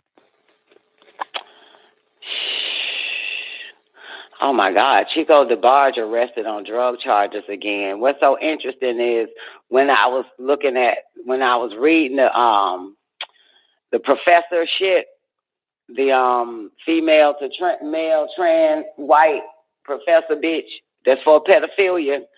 I swear to God, the DeBarge boys popped in my fucking head. And you know, the daddy fucked every last one of them boys. Did you know that P-Funk? The daddy fucked every last one of his sons, the DeBarge. Yeah. And to be honest with you, I don't even think Chico DeBarge really need to be arrested on drug charges. That nigga is using drugs to numb what the fuck was happening to him regarding his father. You know what I'm saying? Fucking him. They ain't been right ever since. You hear me? Yeah. Nick Beck, did you know that? She-Doc, did you know that? Yeah. Yeah, the daddy was fucking every last one of them boys. Yep. Yep. Sure did. Sure was. Sure was. Yep. And a lot of them are trouble as fuck. Trying to cope with that shit. That shit stay with your ass. You know what I'm saying? They don't understand that shit. That shit stay with you. That shit stay with you, man. Yeah. Yeah, man, this shit sad. It's a motherfucker. But anyway, yeah, so yeah, he done popped up, you know. But they shouldn't even arrest this motherfucker on drug charges. This motherfucker's trying to cope. You know what I'm saying? Don't know how to deal with this shit. Since they were kids, girl. When them motherfuckers was making them damn songs, he was still fucking his boys. You hear me? He was still fucking his son. Man, what the fuck is this shit? I still don't understand how the fuck you can fuck a boy. I don't get that shit. And just, I mean, I don't know. I just don't get it. I just don't get it. I even asked one of them, and they kept it from their mom and each other. You know what I'm saying? Yeah, man, it's fucking retarded. Yeah, it's fucking retarded. You think the mom knew? Do you think they said the mom knew, or you actually literally intuitive think the mom knew? Which one they bet?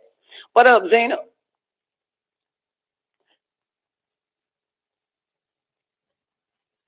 Really, Zena? She said, Mushmouth said, one day, by the time you grown, you should be over it. Get the fuck out of here. You ain't never over that shit. Mushmouth sound like a goddamn bona fide pedophile. Zena? Mush sound like a bona fide pedophile. At a time you old, get grown. Ain't nobody grown, motherfucker. Don't you know shit like that will stunt your growth? You know what I'm saying? That's a groove in your subconscious that will constantly come up. I'm not even talking to this nigga. He's a pedophile. He's a bona fide pedophile. But that shit pops up. My mama born in 1945. Here it is, 1949. Here it is, 2021. That shit that happened to her still pops up. The grooves. Fuck out of here. Bitch, 70-something years old, still has to fight that shit. Minding her damn business, and all of a goddamn sudden what happened to her multiple fucking times. Fuck a whole day up. Fuck out of here, nigga. Fuck out of here. That shit. Yeah, man. That shit. That shit haunts you. It haunts you. It haunts you. You know what I'm saying? That shit haunting. That shit there's a motherfucker. So, anyway, but, hey, Mush sound like a bona fide pedophile with that goddamn statement. You should get over it by the time you go. No, the fuck you don't. No, the fuck you don't. I be minding my business and I yell out every motherfucker that did it to me. I hate them. As soon as that shit pops up, I hate your motherfucking ass. Still hate you to this fucking day. Yep. Fucking up my goddamn. Here I am, 45 years old, minding my business, playing a video game, smoking a goddamn cigarette on the fucking treadmill simultaneously, and that shit pops up in my fucking head, and I got to fucking say, I hate your motherfucking ass. Fucking hate you. That's a motherfucker. Get the fuck out of here. Minding your goddamn business, that shit just come right up. Get the fuck out of here. You know what I'm saying? Which is why I made sure that goddamn at least see that protecting your babies is a motherfucker. You hear me? That way that won't fuck they damn 40s and 30s and 20s and 50s and 60s and 70s up. At least that is the worst shit there. Okay? That is the worst shit. Do you hear me? Out of everything that a person been through, if that didn't happen to them, if that didn't happen to them, they wouldn't have bad memories. You know what I'm saying? Maybe regret some damn well or guilt some damn well, but that part there, that shit is It ain't a day go by I try to fight that shit, Zena. It ain't a day go by, but at least my children don't have to do that shit. Don't have to have a fucked up day because of that. You know what I'm saying? A fucked up moment, I try to fight that. But that's a motherfucker. That is a motherfucker there. So, you know what I'm saying? Shit. I don't want nobody going through that and then getting older with children and still have to have the moments where that shit hit your ass. I wouldn't put that even on my worst enemy. You know what I'm saying? That somebody fucked them up as a child like that. I wouldn't dare. That is the worst right there. That shit worse than death because you got to live with that shit. And you got to see that bastard face. You got to see however many of them it is, if it was multiple ones or multiple times. You know what I'm saying? And you know, a child don't forget shit.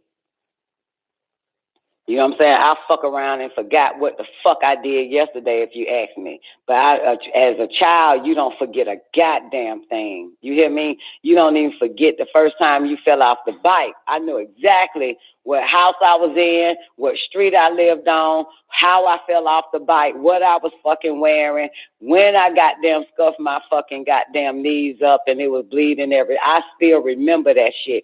You don't forget shit as a fucking child.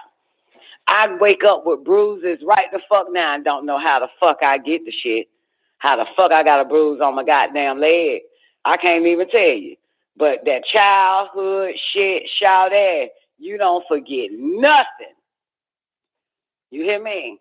You don't forget nothing that has happened to you. You don't even forget your most excited day, the day that made your motherfucker, the happiness day of your life as a child. You don't forget none of that shit. As an adult, you don't even know if you had a happy day last week. You don't even remember but as a child, you don't forget shit. And remember, as an adult, you know what I'm saying? As in the mind book, you lose 100 goddamn 1,000 fucking brain cells.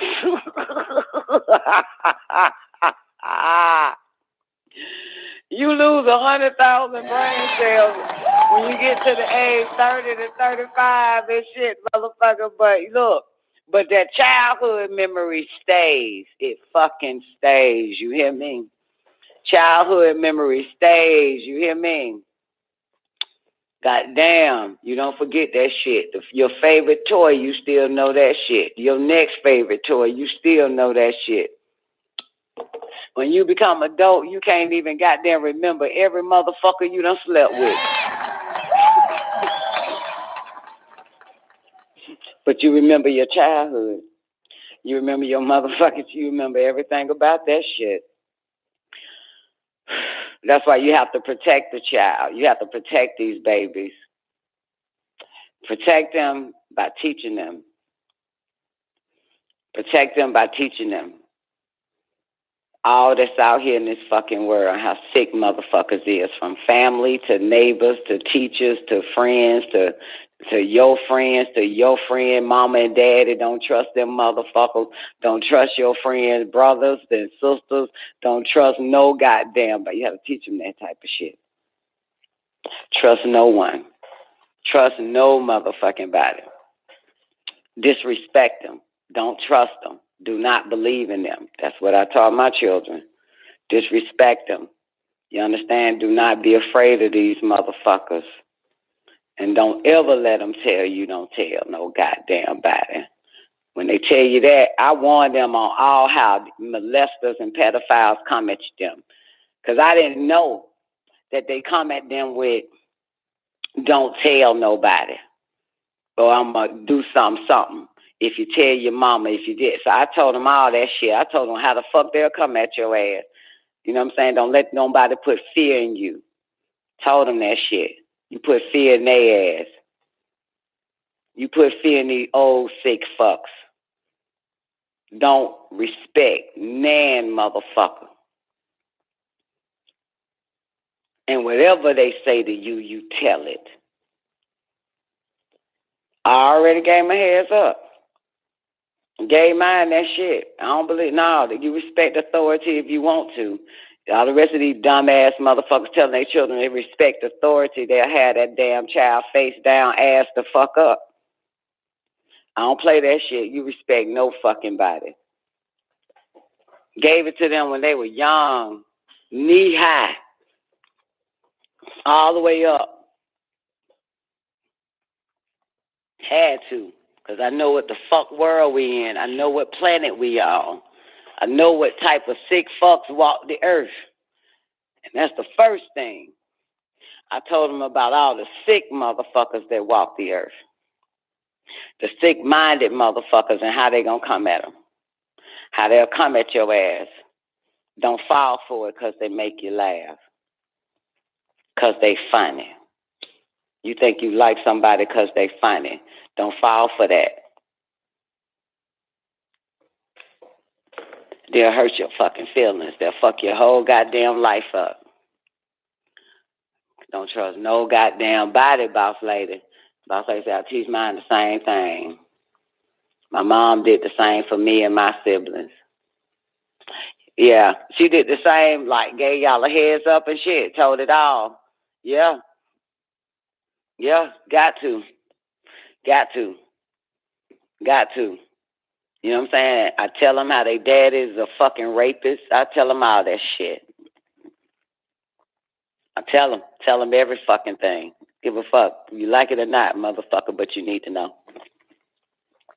You need to know. Trust no goddamn body. Tell all mine that shit. When you don't want shit to happen to your babies, you have to tell them every fucking thing that has happened to the world or to yourself. Or to other motherfuckers. Yeah, well, that is the world, other people other than you. But you also say it. You know what I'm saying? You say it. You got to let them know. Got to let them know you are the news. You are the fucking news. You have to give it to them.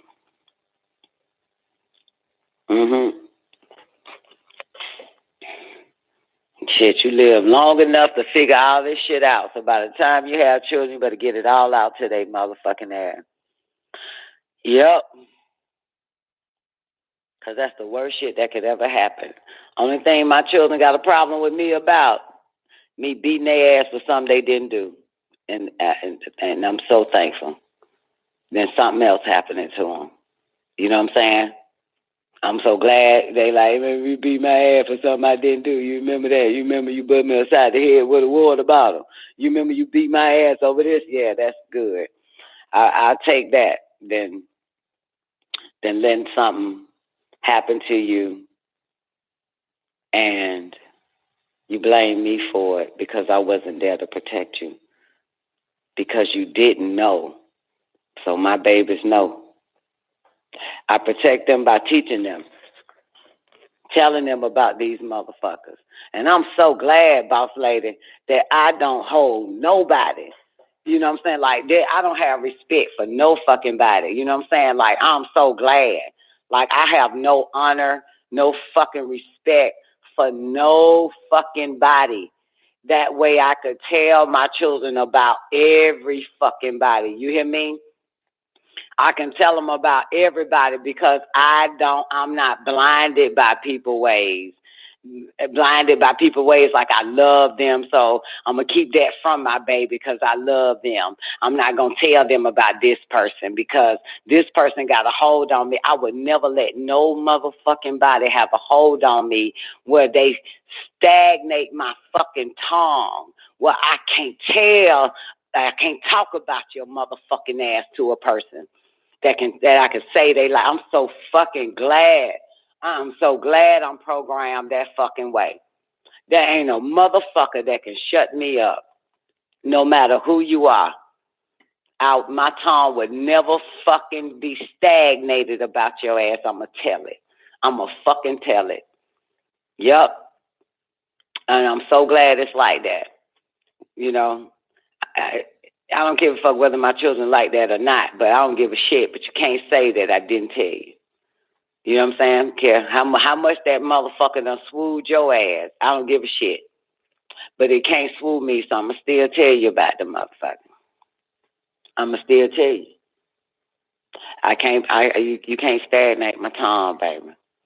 Can't stagnate it. Ain't a motherfucker can. You hear me?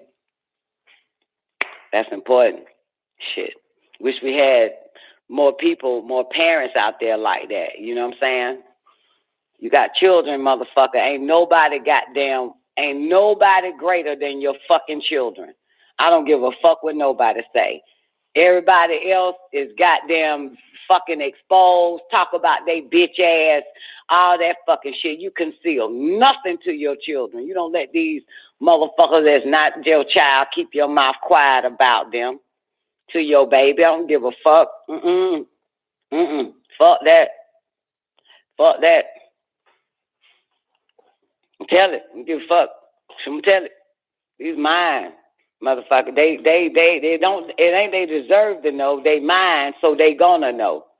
They gonna know about all this shit, whether they accept it or not. I don't give a shit. You know what I'm saying? You feel me?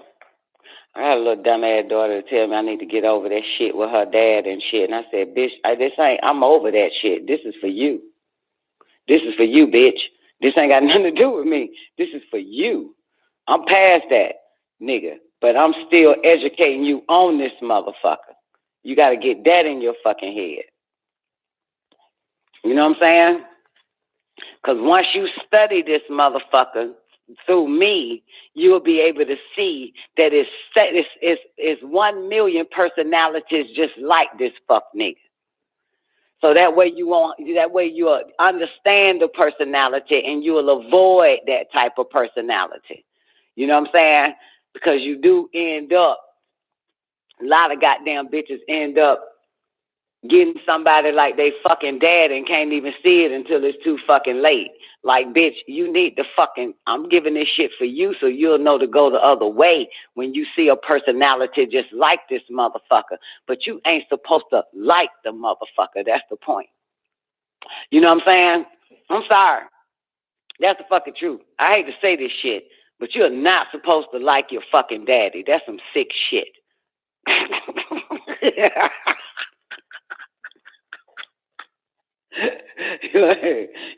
You're not supposed to like nothing about this motherfucker where now you're attracted to the same type of likes that some other sick fuck got. So, yo, that's some sick shit to me. I don't give a fuck what nobody say. That's some sick shit. So you need to study this motherfucker. Ain't nothing great about this piece of shit. You know what I'm saying? Ain't nothing great about it. You just got to be, you got to watch. You got to keep your intellect, your intuition. You know what I'm saying? You don't drop your psychic self-defense for no fucking body. You do not drop your guard for no fucking body. You don't drop that shit. You know what I'm saying? If females my age right the fuck now getting played because they done dropped they fucking psychic self-defense. Still getting played by these motherfucking niggas. You hear me saying? Ain't that something, boss lady? These bitches are still getting played. They done dropped they fucking guard and still getting played and dogged and fucking pimped and tricked and shit. Come on now. Come on now. You know what I'm saying? You want your daughter like that?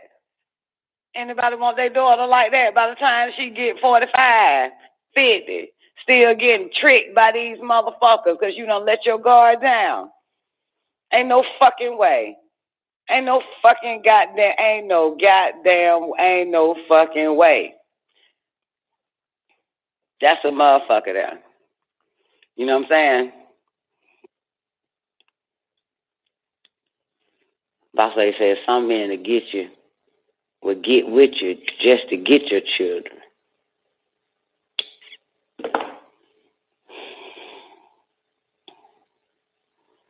Yep.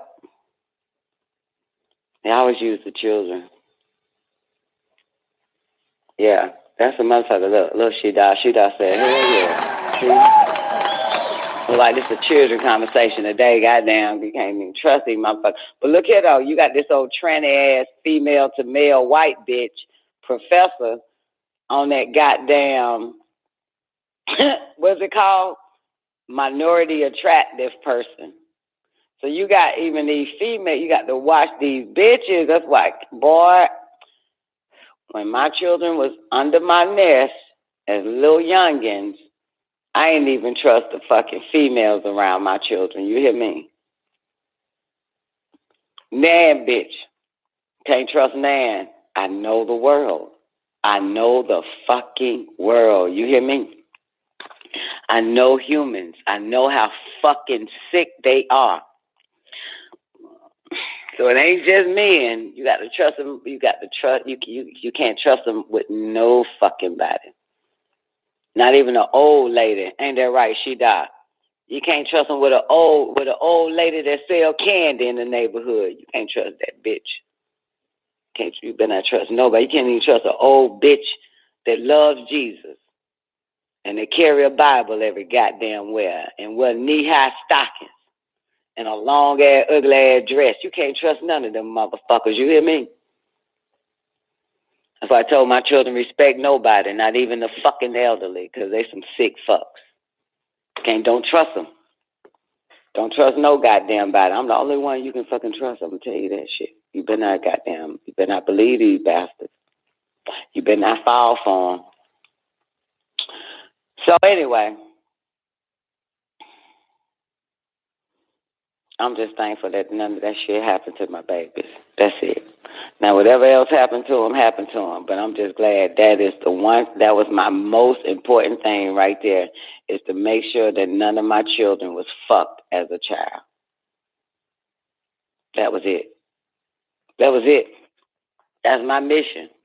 You know what I'm saying? That was my motherfucking mission like a motherfucker. That's the only goddamn thing. That was my shit right there. That was my mission. Goddamn it.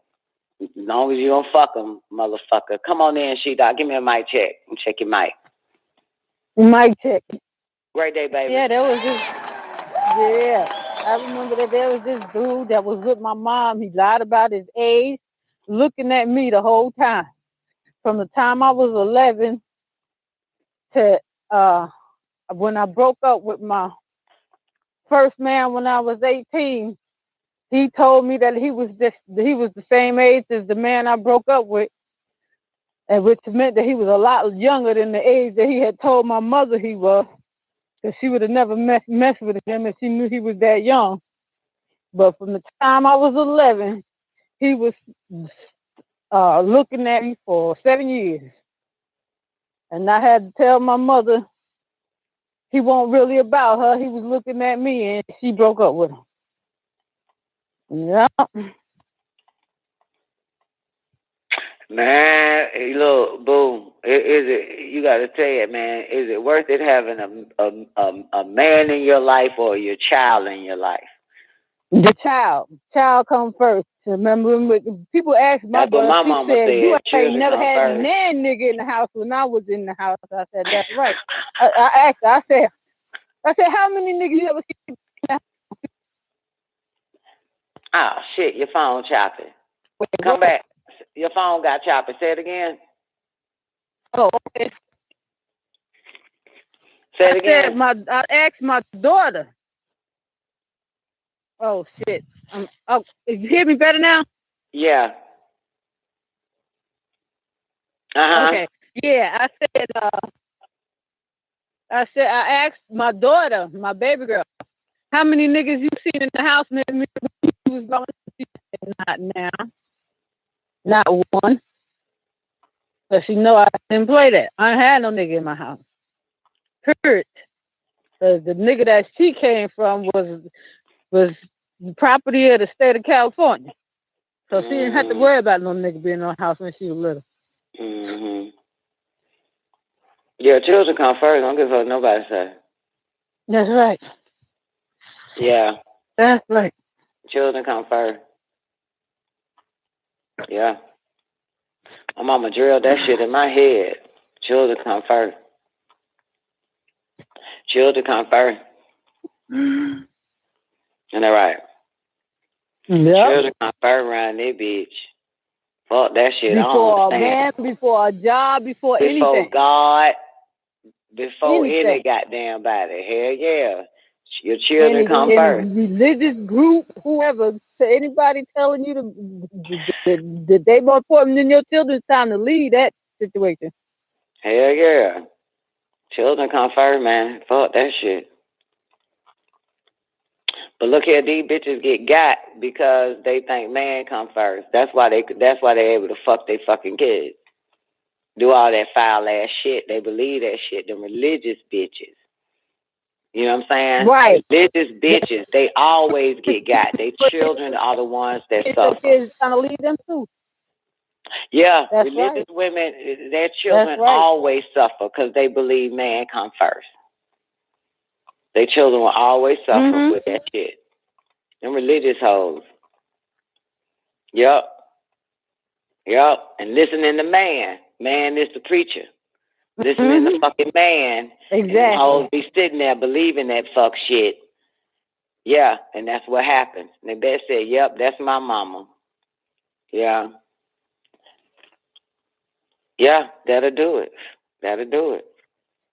Listening to fucking man. You know a man ain't gonna tell your children come first. Man made up the damn chain of command. Man. And the woman last, ain't it?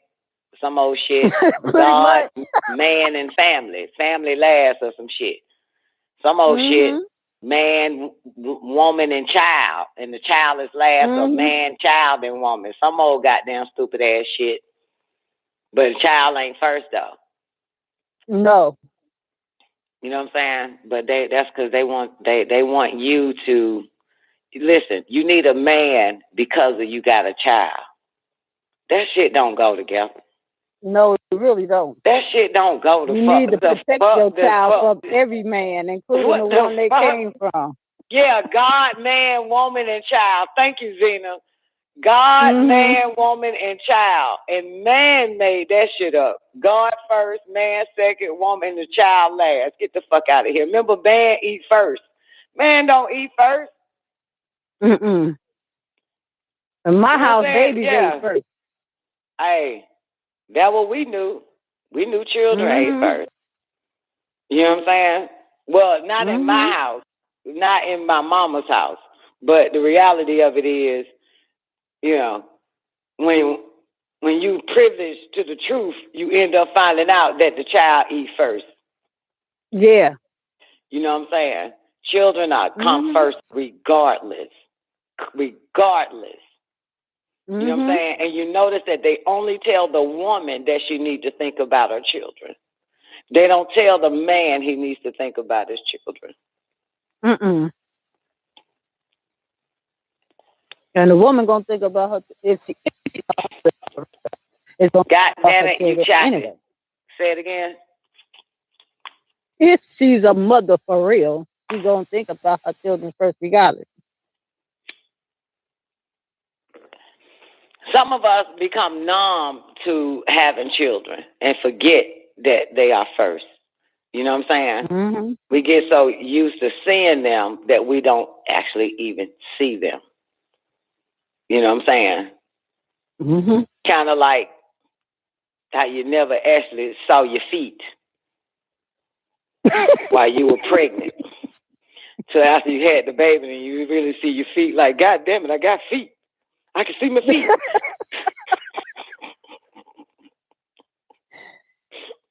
So we get numb to even walking around in our bodies and don't even know we have a body.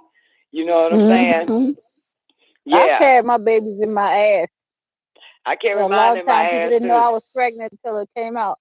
But the moral of the story is, Shida, that we walk around with a body and don't know we have a body until we feel pain.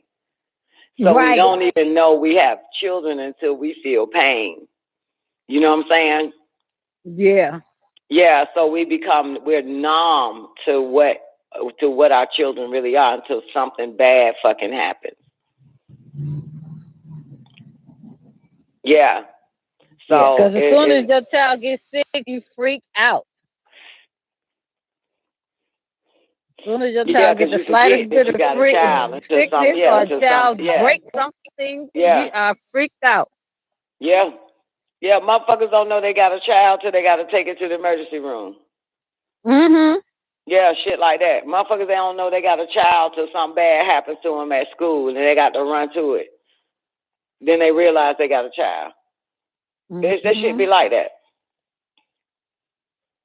You know what I'm saying? They just regular fucking people to you. You know what I'm saying? They become so regular. When they brand new to this planet, you protect the hell out their ass for the first goddamn 1 day. Some bitches protect them for 3 days.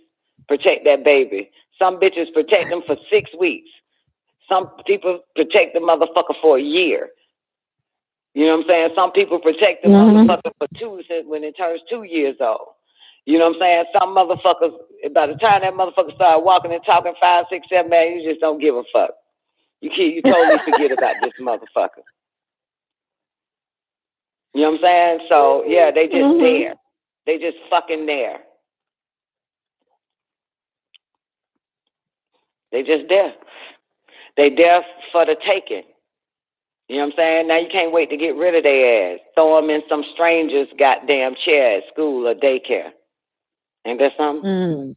I think that's if you got multiple, because I was kind of a helicopter over mine. I only got 2, and they were 15 years apart. So I was kind of like a helicopter, like my mom. What does that mean? Helicopter parenting, where you got to see everything, got to know everything the child is doing, got to know everything that's going around the child, who's that around my child, you know. Oh, okay. Just helicopter parenting, Yeah. Which is why you ain't had no nigga, so you can actually don't have to worry. Cause we don't want to worry. Yeah, cause I like didn't we give don't a want fuck to if a worry. nigga was Like there. what the fuck? Like shit. That's worrying. Helicopter moms and shit. I'm still a helicopter mom. So it's like, yeah, worry like a motherfucker. Like shit. Who is that? Who that? Who voice is that in the background? Who it is? Who it is? Call me on WhatsApp. Let me see the motherfucker. I'm still like that. Hang up. Let's call each other on WhatsApp. Yeah. That's a motherfucker there, baby. It's a motherfucker parked in my yard, shouted. Motherfucker just sitting there parked. Should I get my shotgun? Sheet up. Should I get my shotgun? Motherfucker just parked up in this motherfucker, man.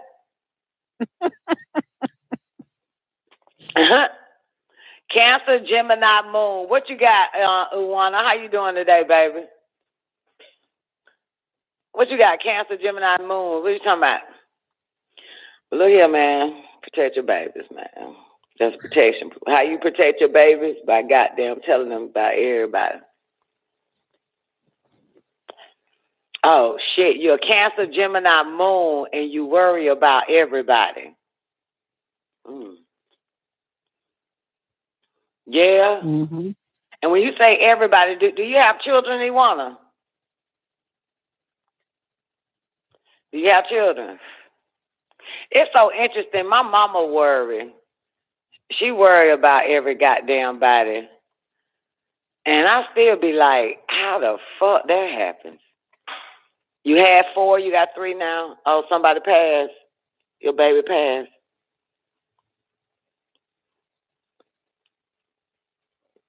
Do you mourn from time to time? I'm so sorry to hear that you lost your oldest daughter. Wait, you ain't... I'm sorry. That's a motherfucker, man. That's a motherfucker there. How long ago? I don't want you to even relive this shit, but you know what I'm saying? How long ago was it? I was a girl, I know that shit ain't real. Shit ain't never been the same. That's a motherfucker there.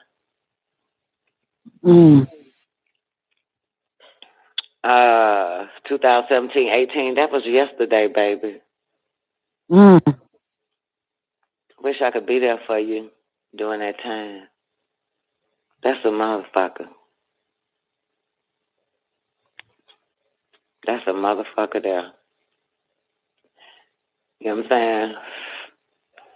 For the record, man, I want to die before my babies. You know what I'm saying? I was looking at my grandmother. Black Panther movie weekend was the funeral. Are you serious? Oh my goodness, yeah. I want to goddamn. I was thinking about that shit. My grandmother passed before her children. You know what I'm saying? All her children still here though. But I mean, that's the fucking life.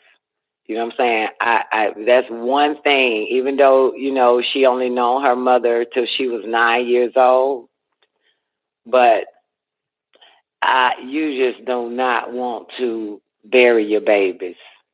In my book. You know what I'm saying? I please let me check the fuck out before my babies. But then again, I just heard some shit. But then again, my children some weak motherfuckers. They wouldn't survive. You feel me? They losing their mind right the fuck now. You feel me? I need to come see you. I don't feel the same without you.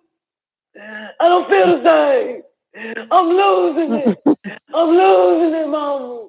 I need to come. So, yeah, goddamn it, mine, yeah, I need to stay, because goddamn, if I bury mine, it's just going to be as if I ain't had them any goddamn way. You feel me? She dog.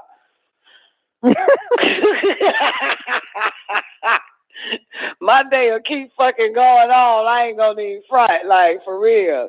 You know what I'm saying? I'd be hurt, but shit, I got shit to do today. The fuck? My daughter was asking me what she was going to inherit from me. I said, your habits, what makes you think you're going to outlive me? I don't have your bad habits. She was like, oh. P-Funk said, she said that the mama don't supposed to bury your children. Then I did. She did, I did. But I thought about it though, like, nah, mine couldn't carry on without me. Mine couldn't. You know what I'm saying? So yeah, I can carry on without them motherfuckers. You feel me? Oh, for real. Cause I look at it like this. At least I ain't got to worry about your ass while I'm still here. You feel me? Mm-hmm. At least I ain't got to worry about your ass. At least I ain't got. Who is that? Call me on WhatsApp. Let me see him. You know what I'm saying? At least I ain't. You know what I'm saying? Cause I'm telling you, man. Like at the end of the day, don't apologize or wanna. No. She said, excuse me, and y'all, Don, I'm sorry. No, don't be. This is good conversation to have, man, because, you know, like, you know, we do have to think about shit like that. You know what I'm saying? Y'all are the ones that lived it. I know a brother, man, I mean, he had to bury all his children back to back to back, man. They were young, too. That shit fucked me up. It's my nigga on Facebook and shit. You know what I'm saying? And it's a motherfucking man. I was with him the whole fucking time. Like, damn.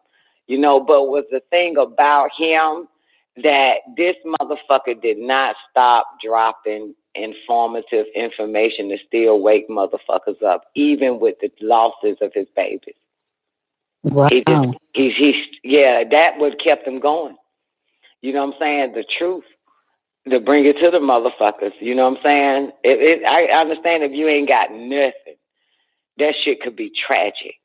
You know what I'm saying? But, you know, it's a motherfucker though. But as I said, man, I know my children will lose it.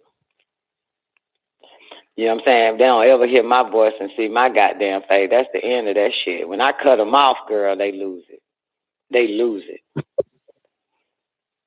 I stopped talking to they fucking ass, all that shit. Yo, they break the fuck down. They stop talking to my motherfucking ass. I'm still about to goddamn go on a goddamn roller coaster ride. I don't give two fucks. You cut me the fuck off, motherfucker. That's the most happiest day of my goddamn life. You know what I'm saying? So, but shit, they can't cope.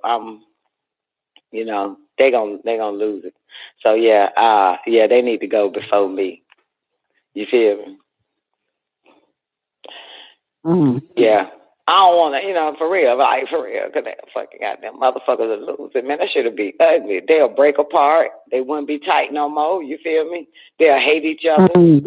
You know what I'm saying? Like that type of shit'll happen. You feel me? Yeah, I saw my mother and her sisters go through some shit when their mother passed. Yeah, man, that shit does. 50s. Yeah, that shit does.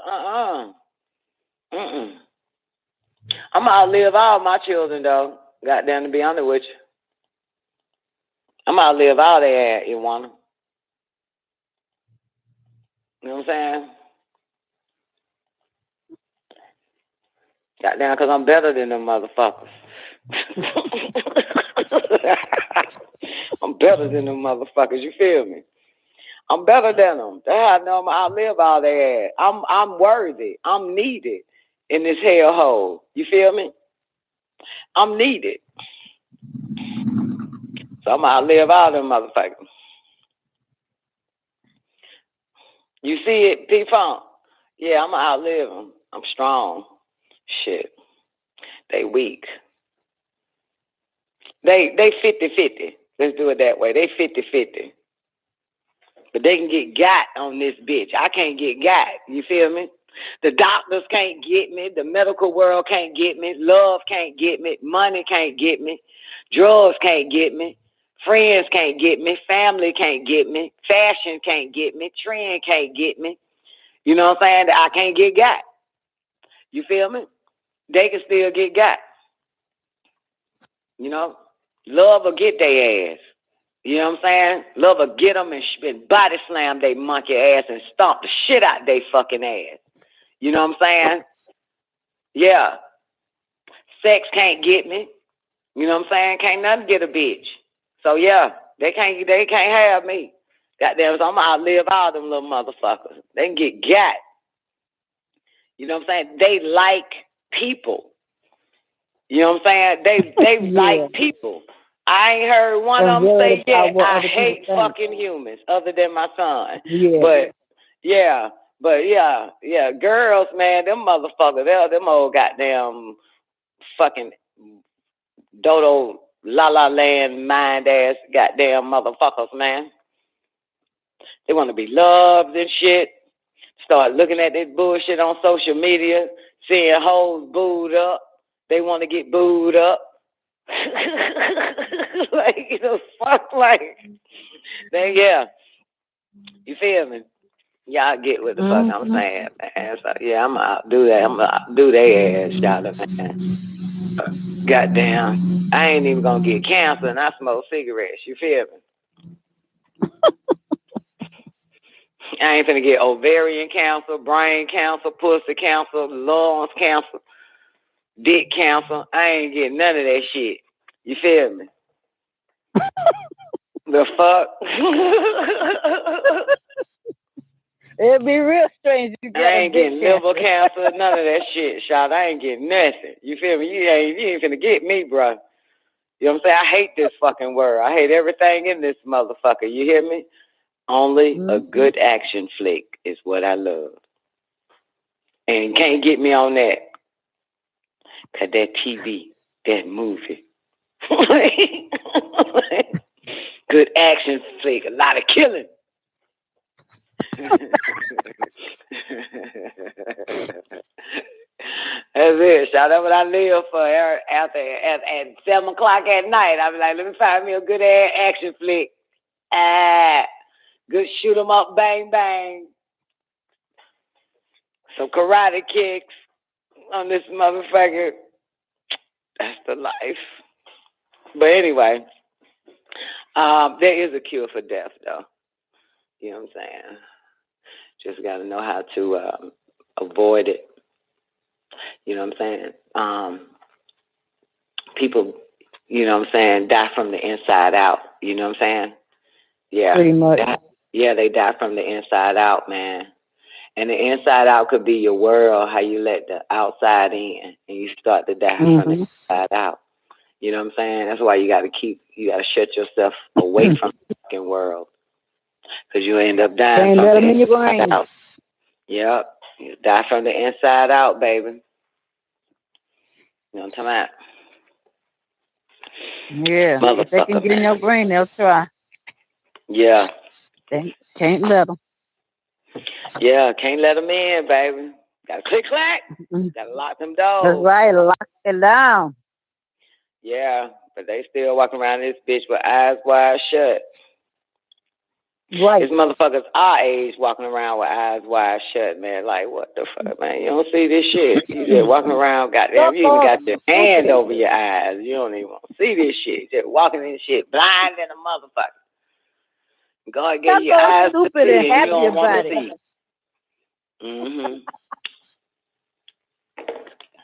Yeah, that's a motherfucker, man. But moral of the story that guy fighting them glasses being put on. They fight you hard as hell. Put the goddamn glasses on. Put the shades on. There's no motherfucking shades. Put the goddamn glasses on. Nigga fought for 5 fucking minutes. The longest fight scene ever, man. That nigga did not want to see that shit. I want to put the goddamn glasses on. Punching everything. Yes. Nigga fighting on top of trash and shit. Fighting on top of rats. Rats running, trying to goddamn say they own life. A motherfucker fighting, boy. That nigga did not want to put them glasses on.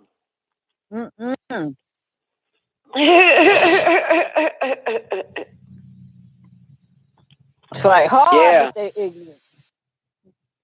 Folks fight hard to stay ignorant. Very, very. They do. Very, very hard. Very. Very. Very hard. Wait a minute. Remember that 1-year-old baby I told y'all about, aka Angel? They found the baby dead in the pond. Ooh.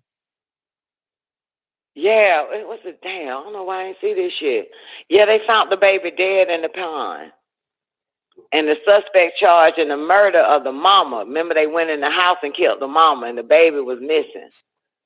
Mm-hmm. Yeah, they found the baby dead in the pond, but they said they got the suspect, black man. A suspect has been charged in the murder of a Wheeling, Illinois mother whose 1-year-old daughter was found dead in a pond in Indiana. They finally found the baby.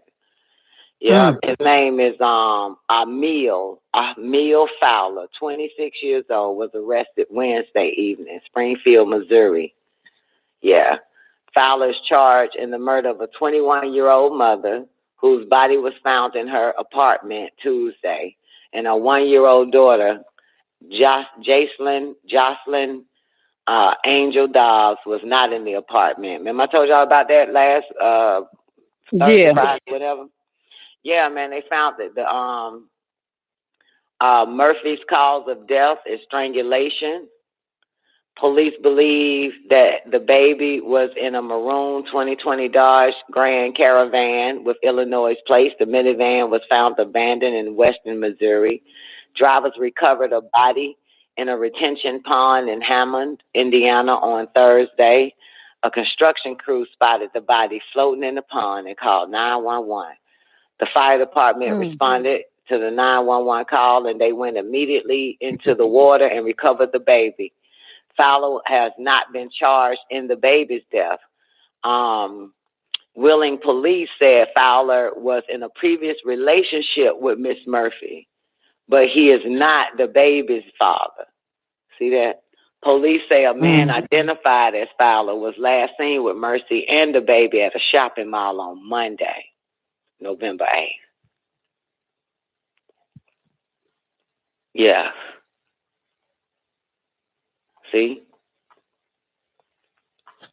Gotta stay away from men. Males don't think like that, Nick. He's 21 years old with a baby. Sometimes I even be thinking, how the fuck I survived? You know what I'm saying? I'm a 15-year-old mama. How the fuck I survived? Well, not me, the mama part, but I have when my mother passed, I found court documents. That nigga that gave me half my DNA was trying to kill my ass when I was a baby. I figured I was supposed to be here because that nigga was trying to get rid of me. This was. The best said he couldn't even drop the baby off at the safe house fire station. That's so sad. Yep. But but he ain't charged for the baby death. You might as well get that nigga on that shit too, on the baby and the mama. Shit, it's always somebody you fucking know. Always. He a suspect right now. You know what I'm saying? He a suspect. So, yeah, you got to, shit wild, man. Shit wild. Shit wild than a motherfucker, boo.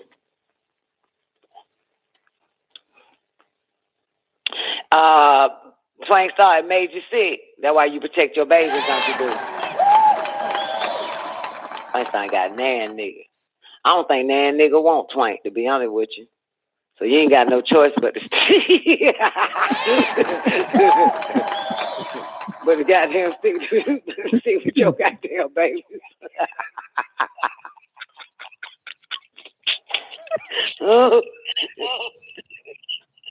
Ain't nobody interested in Twank Star crazy.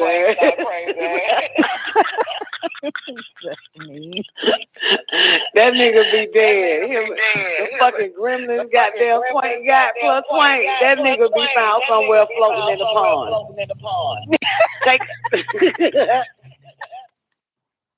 Goddamn, that bitch will kill that motherfucker, goddamn. That nigga would not last one day. Take me off speaker. I'm getting a feedback. Mute your phone for a second. But Alrighty. when my uncle when my uncle came over, this is when my children were young, right? I don't know how old they were, so maybe 2006.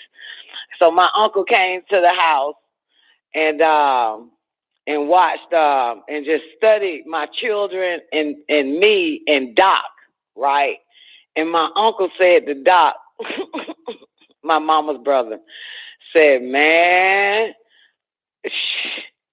you must be a strong ass nigga to deal with that shit. Some old shit my uncle said to that motherfucker. Because, yeah, Doc has entered a home full of killers, a family full of fucking killers, and we will kill that nigga first. You hear me?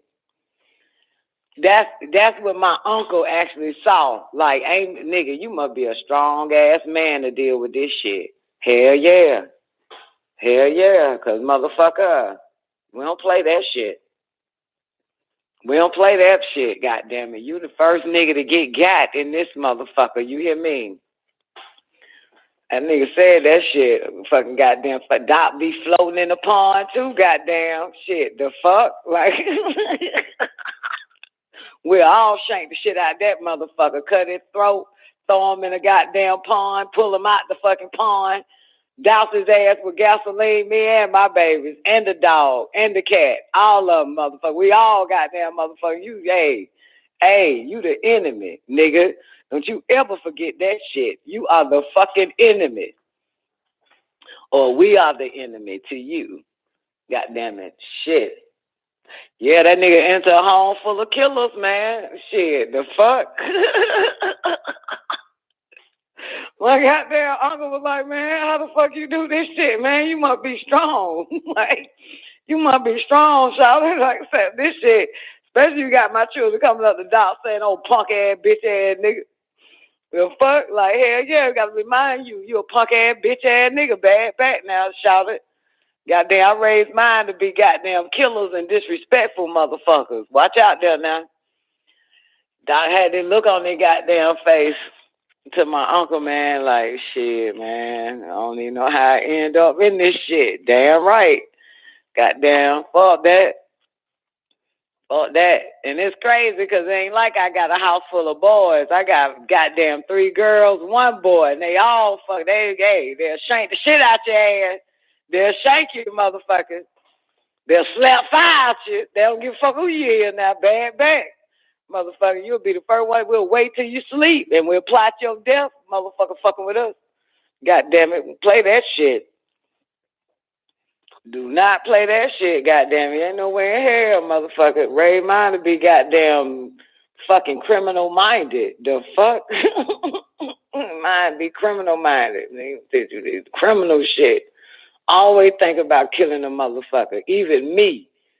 If you ain't thinking about killing me, motherfucker, I did something wrong. You hear me?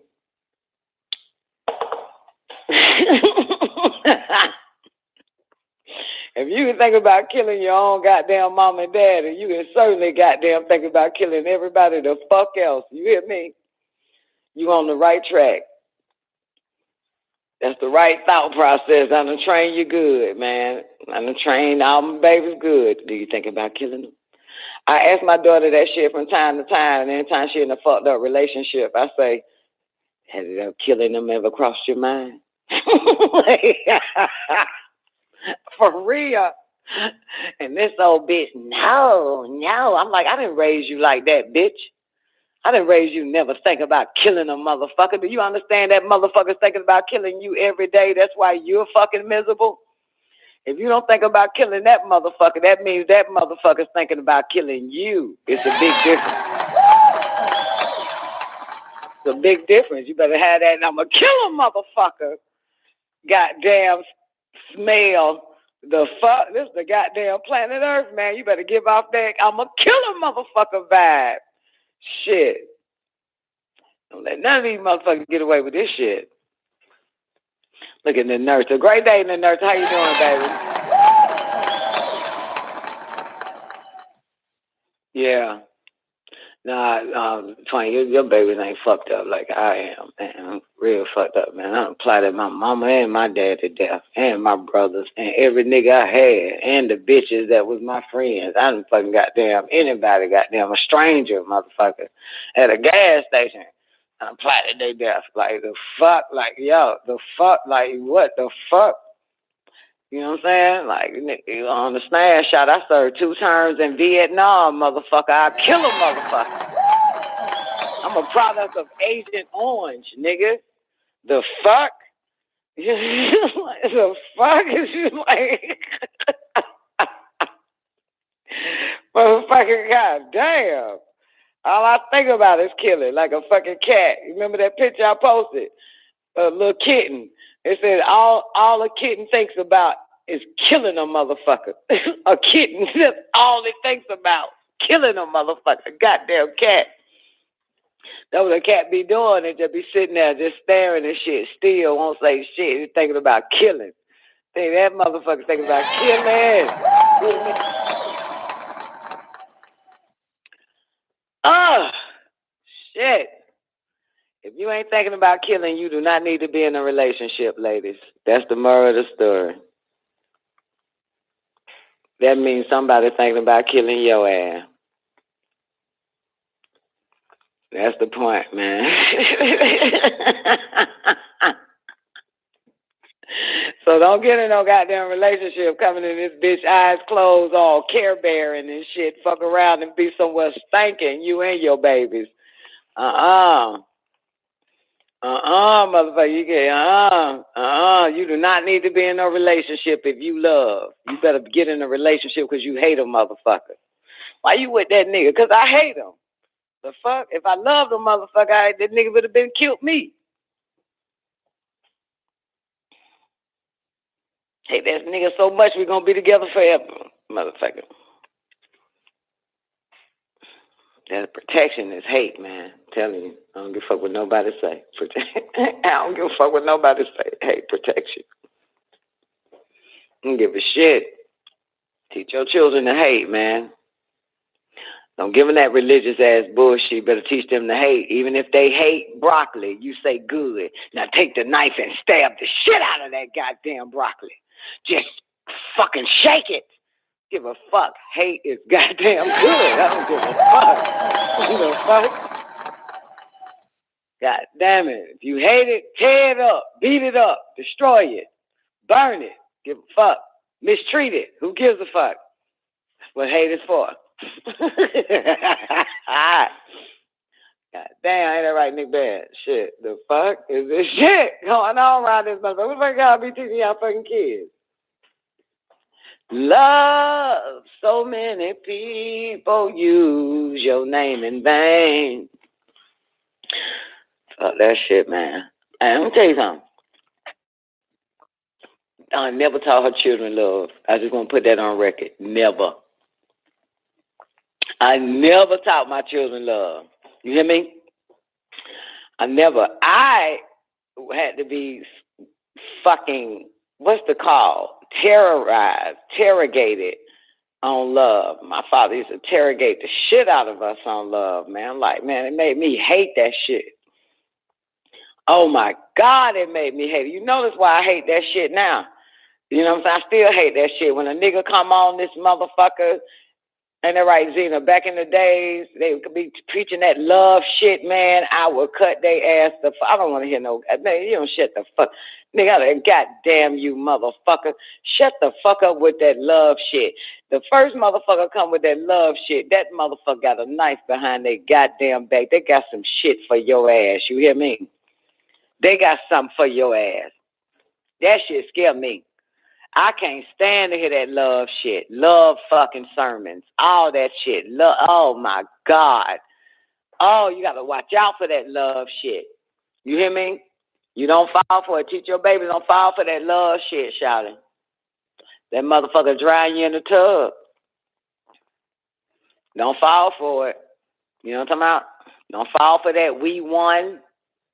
We all should come together and love each other. The motherfucker that say that got a goddamn hidden motive or a goddamn mission to fuck you and the whole goddamn world up with that shit.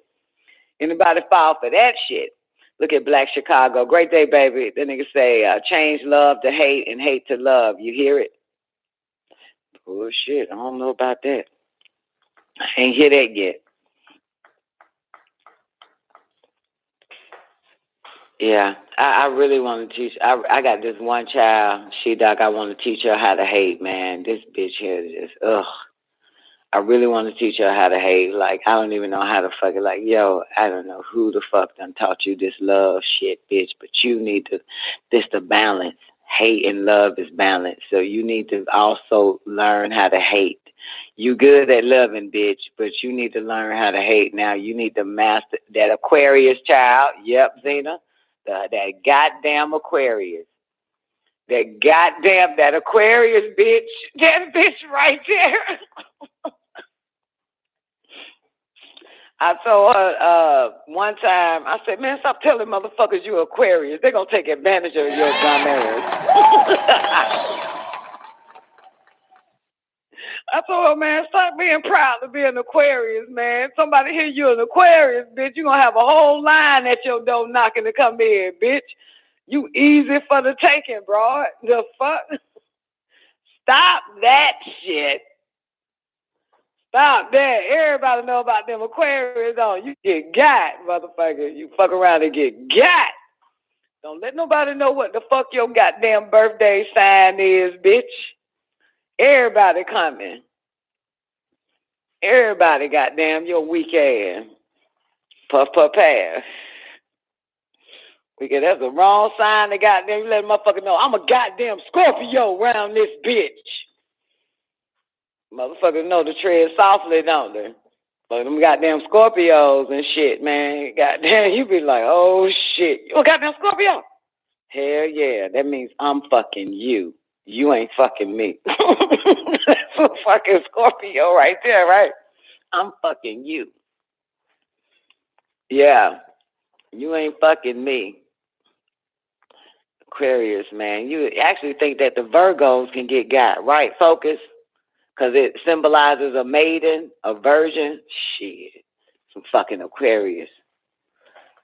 Aquarius get got every time. I think them the most motherfuckers who make all the goddamn Facebook posts. Like, you know what I'm saying? Like, I'm back, y'all. I got myself together. I fell off, but I'm back. I bet you it's the majority is the fucking Aquarius. That be, I'm going to ask. Next time I scroll on Facebook and see them goddamn posts they make, I'm going to say, what the fuck is your sign? Motherfucker, you're Aquarius. Yes, and proud of it. Yeah, I know. Goddamn, y'all motherfucking him. I'm back. I just realized all I need is me. You know, shit like that. I'm fucking Aquarius, motherfuckers. You talk about they the phoenix. They the phoenix that burn themselves and rise from their own ashes. Them dumbass motherfuckers, man. That's what the fuck they is. Don't tell nobody. I had to tell her ass, girl, stop telling motherfuckers you're an Aquarius, bitch. That's like saying you open to any and every fucking body. Like, door open, wide open. You never lock your fucking doors. You never lock nothing. When you walk in, you never lock the door behind you and shit. You just open. Some goddamn Aquarius, they'll jump in the car and come straight to you, won't they? You know what I'm saying? You tell them motherfuckers, look, you got a minute, I want to talk. As a matter of fact, all right, come over there right now and shit. Like, them motherfuckers,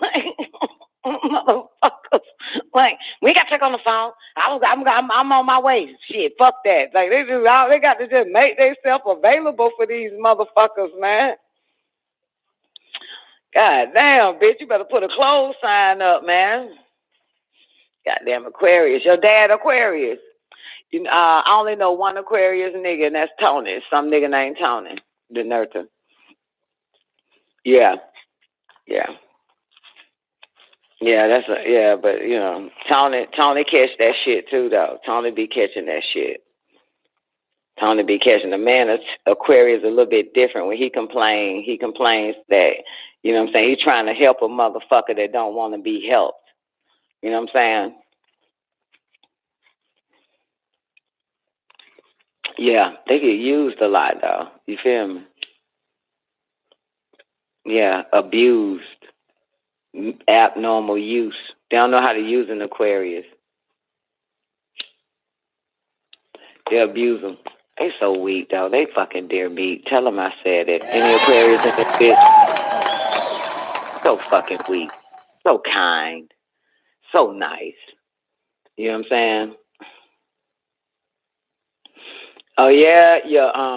Your mama Taurus? I got a bull baby, man. That bitch don't give two fucks. You hear me? She don't give two fucks. I felt sad because I'm only going to goddamn Universal Halloween night with her ass. So I wanted to share my sadness with her on the way to Orlando last month.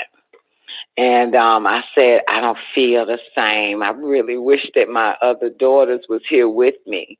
And Sonanda said, man, fuck your other goddamn daughters, bitch. Fuck them hoes.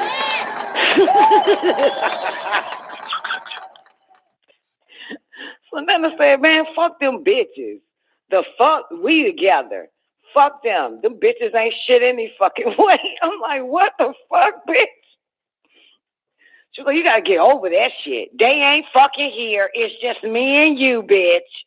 I'm like, what the fuck, you goddamn pit bull ass Taurus, man. This bitch gives no fucks. And just think about it. For a bitch that don't give a fuck about a goddamn thing, this hoe wants to save the fucking world. This bitch wants to save the world. This bitch getting into clinical psychology to save the fucking world. I want to help so many people. So many people is like, you know what I'm saying? I don't want to be the kind that got them give them drugs and shit. I want to fucking help them. I want to help kids. I want to help every goddamn body. This bitch be like, fuck them. At the same time, fuck them. Fuck them. I'm like, damn, girl. You are just like your mama, man. Just confused as a motherfucker. 1 minute you want to goddamn save them. Next minute you want to goddamn bury the motherfucker. Like, yo, fuck it, man. These motherfuckers are lost cause. This bitch want to save the world with her goddamn mom. I don't give a fuck about none of them motherfuckers. This is what this bitch literally tells me. I don't give a fuck about your daughters. I don't give a fuck about them. You know what I'm saying? Those are your fucking kids. I don't give a fuck about them. I don't give a fuck. I don't care. I don't give a shit. I don't care.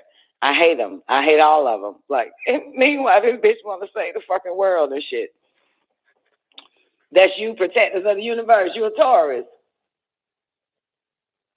Taurus, hands down. I like Taurus. You know why? Because they have something that the majority of us signs, once we get used to first, we got to get used to this shit, right? But a Taurus will cut your ass off like you ain't shit. They are known for that. They don't really claim a motherfucker. You know what I'm saying? And so, and they always focus on their next step. They are so self-centered. It is the most beautiful fucking thing, right? You know what I'm saying? And the best said, that's my sorry ass brother. Yeah, like they give two fucks. Like they on a mission. The most selfish motherfuckers on the goddamn planet is a goddamn Taurus. And they wear it well. They wear it the fuck well. You hear me? They wear it well. They know how to focus like a motherfucker. They awesome. They some awesome motherfuckers, man. They some awesome motherfuckers. And so with us, the other signs and shit, we have to learn that. You know what I'm saying? Especially the Aquarius. You know what I'm saying? They have to learn survival of the fittest. Taurus, hands down, they got that shit. They was giving us survival of the fittest. Fuck you. God damn it, bitch. We're in the fucking desert, bitch. I'm drinking the water. Fuck you. God damn it. My life is a hell of a lot more worth saving than yours. And that is how we should apply that to us, other signs. You know what I'm saying? You feel me? to be able to realize that self-nourishment comes first before any and every motherfucking body. You hear me?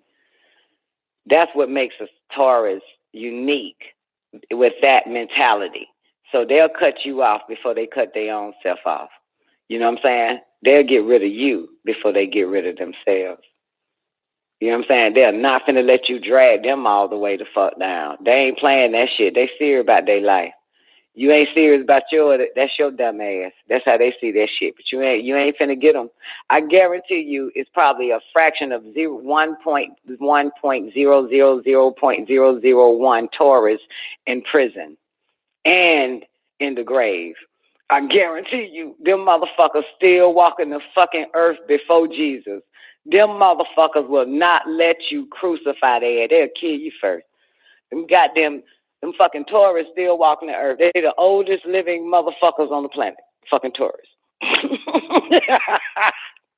Them motherfuckers was there with the dinosaurs and survived. Them motherfuckers don't give two fucks. They left you to be eaten by the goddamn dinosaur. They are not finna save you. They don't give two shit. That's your dumb ass. Them motherfuckers say they self. You hear me? I'm telling you. They don't play that shit. You are not finna fuck their life up. They do not play. They can sense it. They can sense that shit. For real, they know it. They know it. And if you worse than them, they ain't fucking with you. If you worse than them, they don't fuck with you. That's how they know that shit. They be like, I ain't fucking with that motherfucker. Why you fucking with that motherfucker? That motherfucker worse than me. I ain't fucking with that motherfucker. Fuck with no goddamn fuck. I don't fuck with nobody that's worse than me.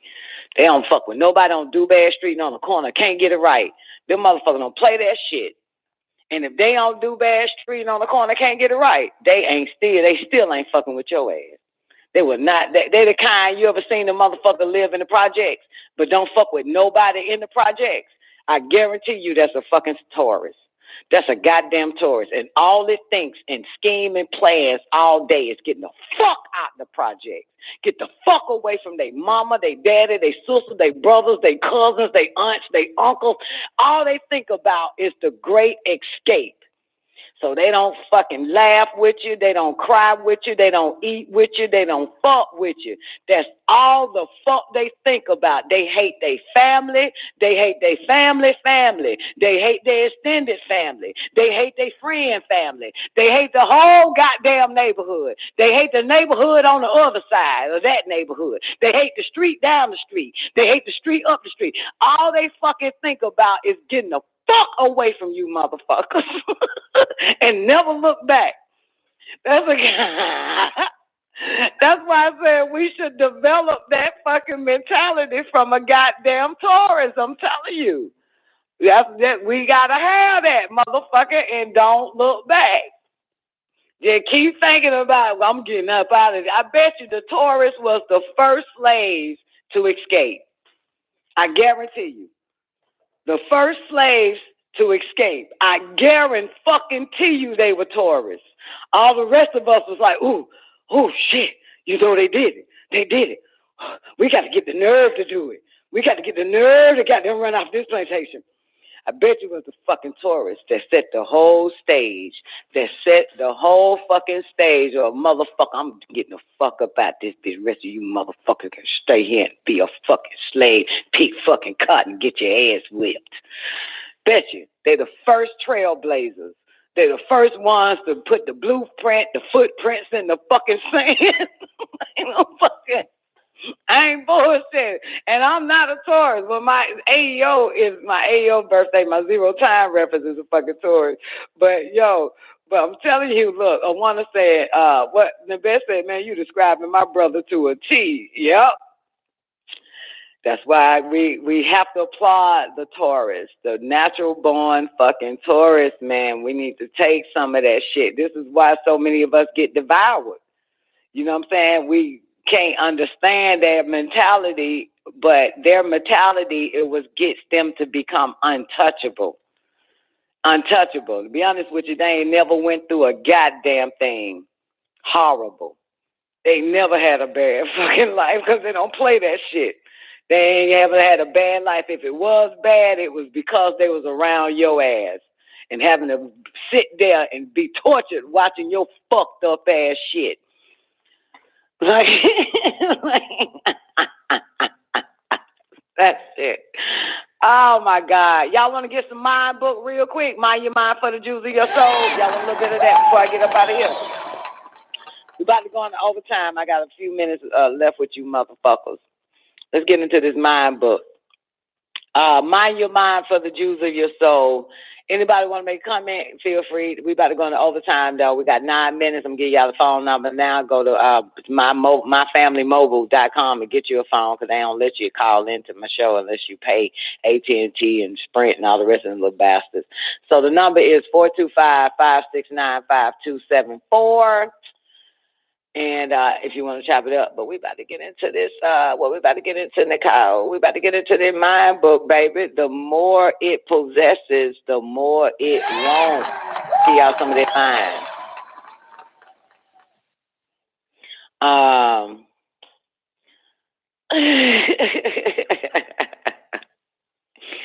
right. Here we go. Kuluwm. The more it possesses, the more it wants. This is scroll 8 for those who got the book.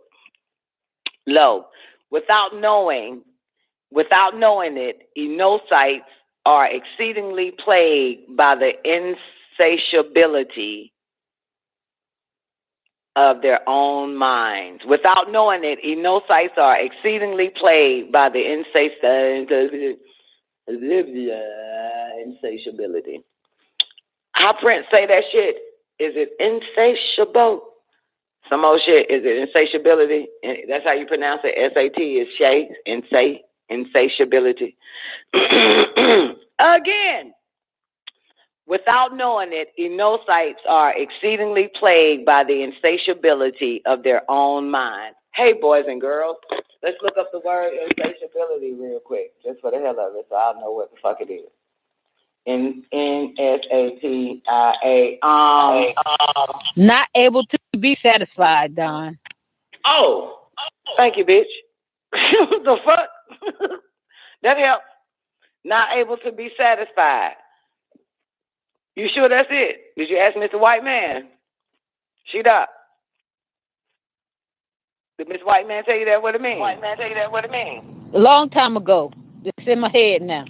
Okay, got it. All right, I take your head for it. Because I don't even know how to spell it. It would have took me 5 minutes to actually type it in the fucking search engine. Okay, so let's do it again. What is it again? Not being able to be satisfied. That's it, right? Insatiable. Right. And how Prince song go? You don't know. Okay. All right, I'm getting feedback again. Insatiable appetite. Okay. All right, because I'm trying to hear Prince in my head, so now I know what the fuck it means. I used to sing the song and then they know what the fuck insatiable means. Some more shit. All right, so low. Without knowing it, enocytes are exceedingly plagued by the insatiability of their own minds. Most humans are about as happy as they make up their own minds to be. Most humans are about as happy as they make most humans are about as happy as they make up their own minds to be. In order to remove this sort of trouble, the craving for sensory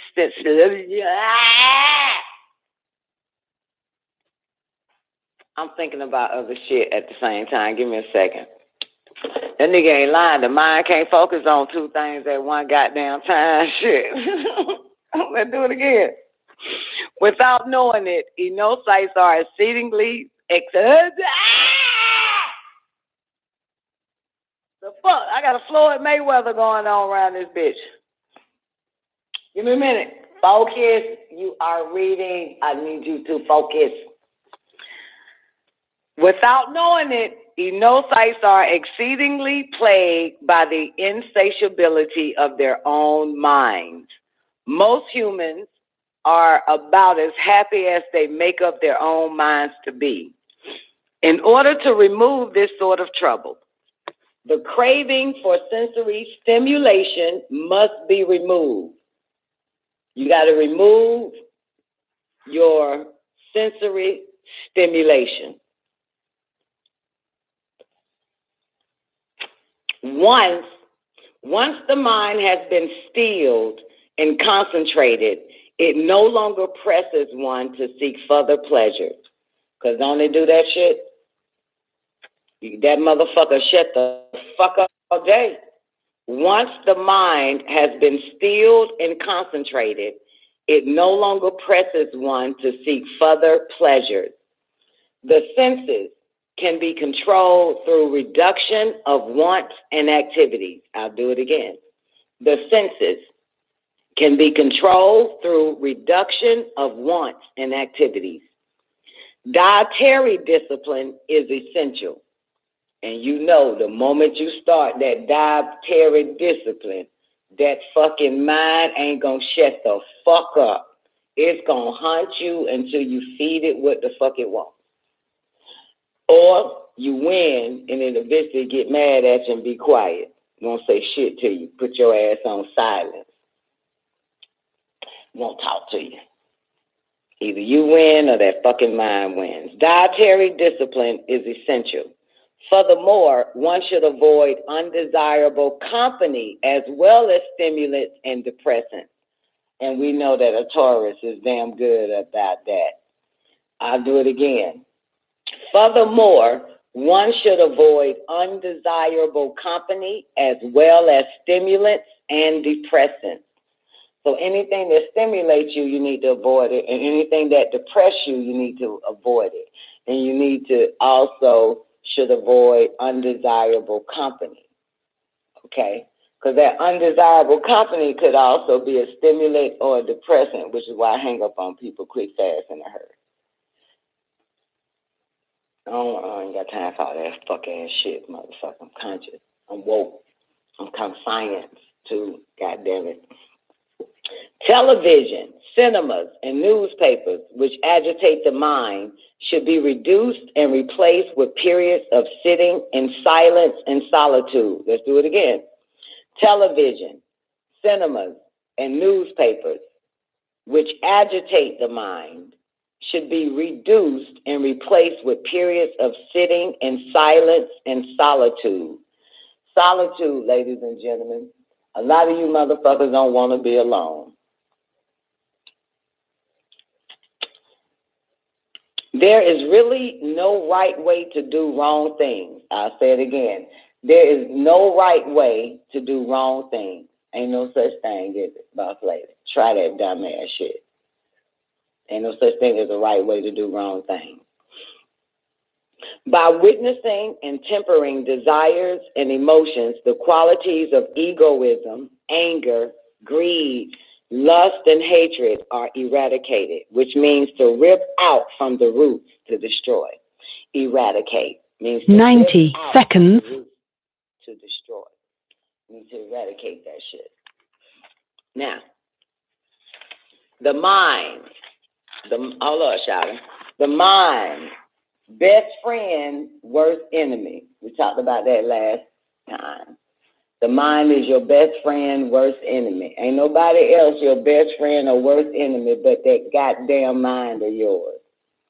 One should not allow the mind to dissipate 60 seconds uselessly on vain thoughts. Let's do it again.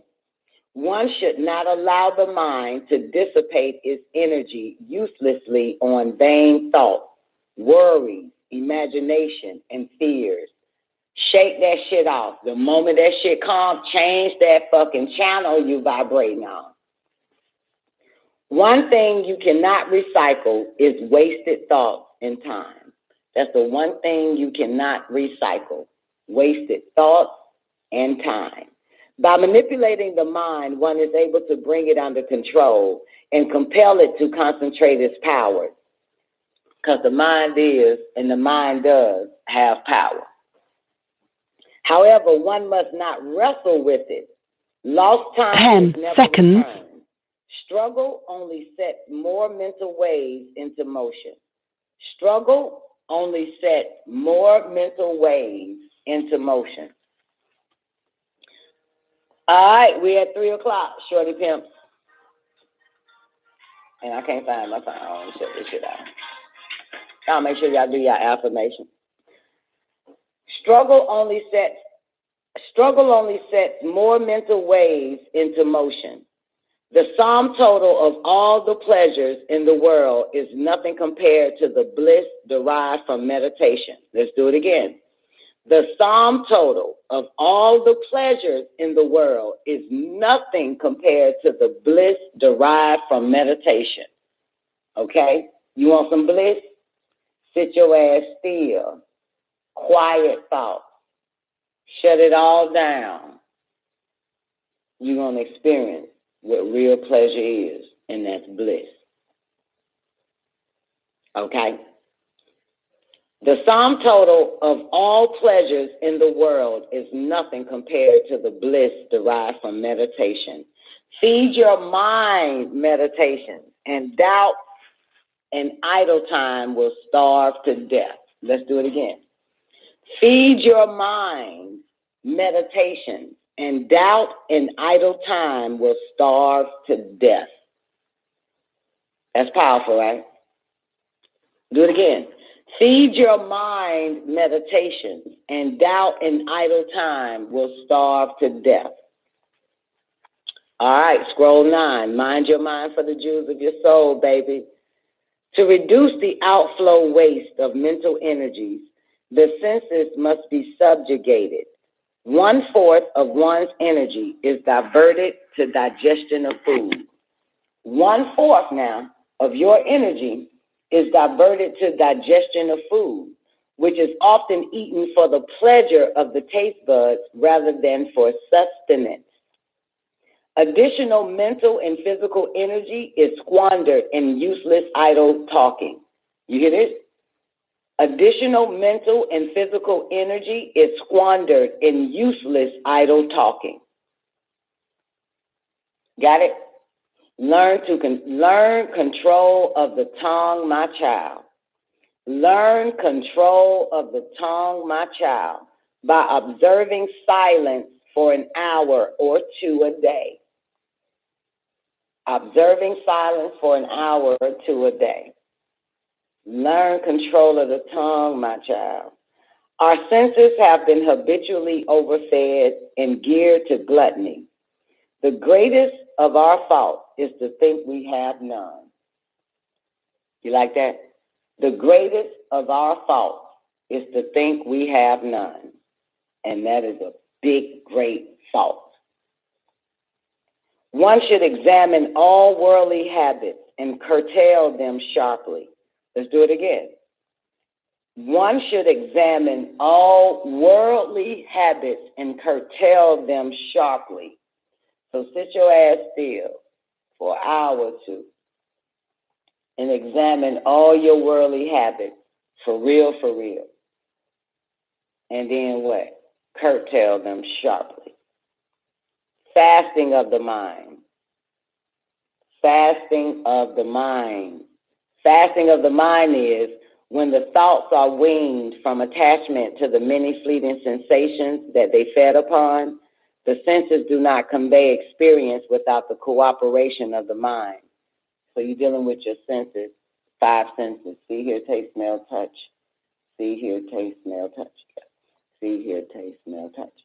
Yeah, so let's do it again. Fasting of the mind. Fasting of the mind is when the thoughts are weaned from attachment to the many fleeting sensations that they feed upon.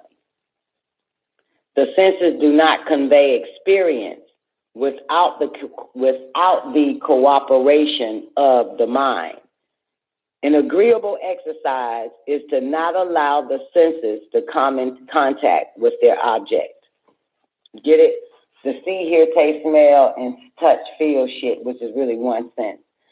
So the key is to not allow the senses to come in contact with their object. Mind you, this is after you examine all your worldly habits and curtail them sharply. This is after that, okay?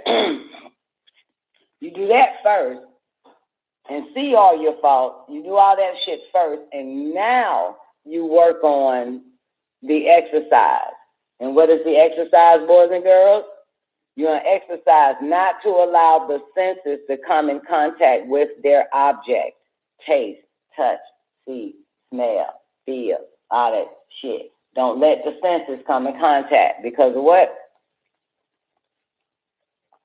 Because, motherfuckers, the senses do not convey experience without the cooperation of the mind. That's why. So don't let the senses come in contact with their object. For an example, if certain music or TV programs are found to leave the mind in an agitated state, they should be eliminated. And people, by withdrawing the mind, the senses are also withdrawn. Get it? By withdrawing the mind, the senses are also withdrawn. Remember, if you don't care where your life is going, then any road will lead you there. This shit for kids. This shit for children, young children. This should be the Bible. The mind book should be the Bible. But no. Yeah, so if you don't care where your life is going, then any road will lead you there. So, detach from your senses. And, yeah, shit. Put my glasses back on so I can see y'all niggas in the chat room and see the damn switchboard. Shit, boys and girls, I'm about this motherfucker. I love y'all. Y'all have an awarding day. I'm starting the man of the hour right now coming up. And we'll finish this thing, baby. I gave you a little bit. I'm saying I'm give you not, even though I don't give you a lot, but at least you know I give you a little bit. So that's it. Mind your mind for the jewels of your soul, baby. The Don Nicoleone show, baby. And she's signing out. Again, Man of the Hour is up next. You guys have an awarding day. And what is day? Tuesday? All right. So, yeah. Never mind. Have an awarding day. Peace. Nicoleone Radio.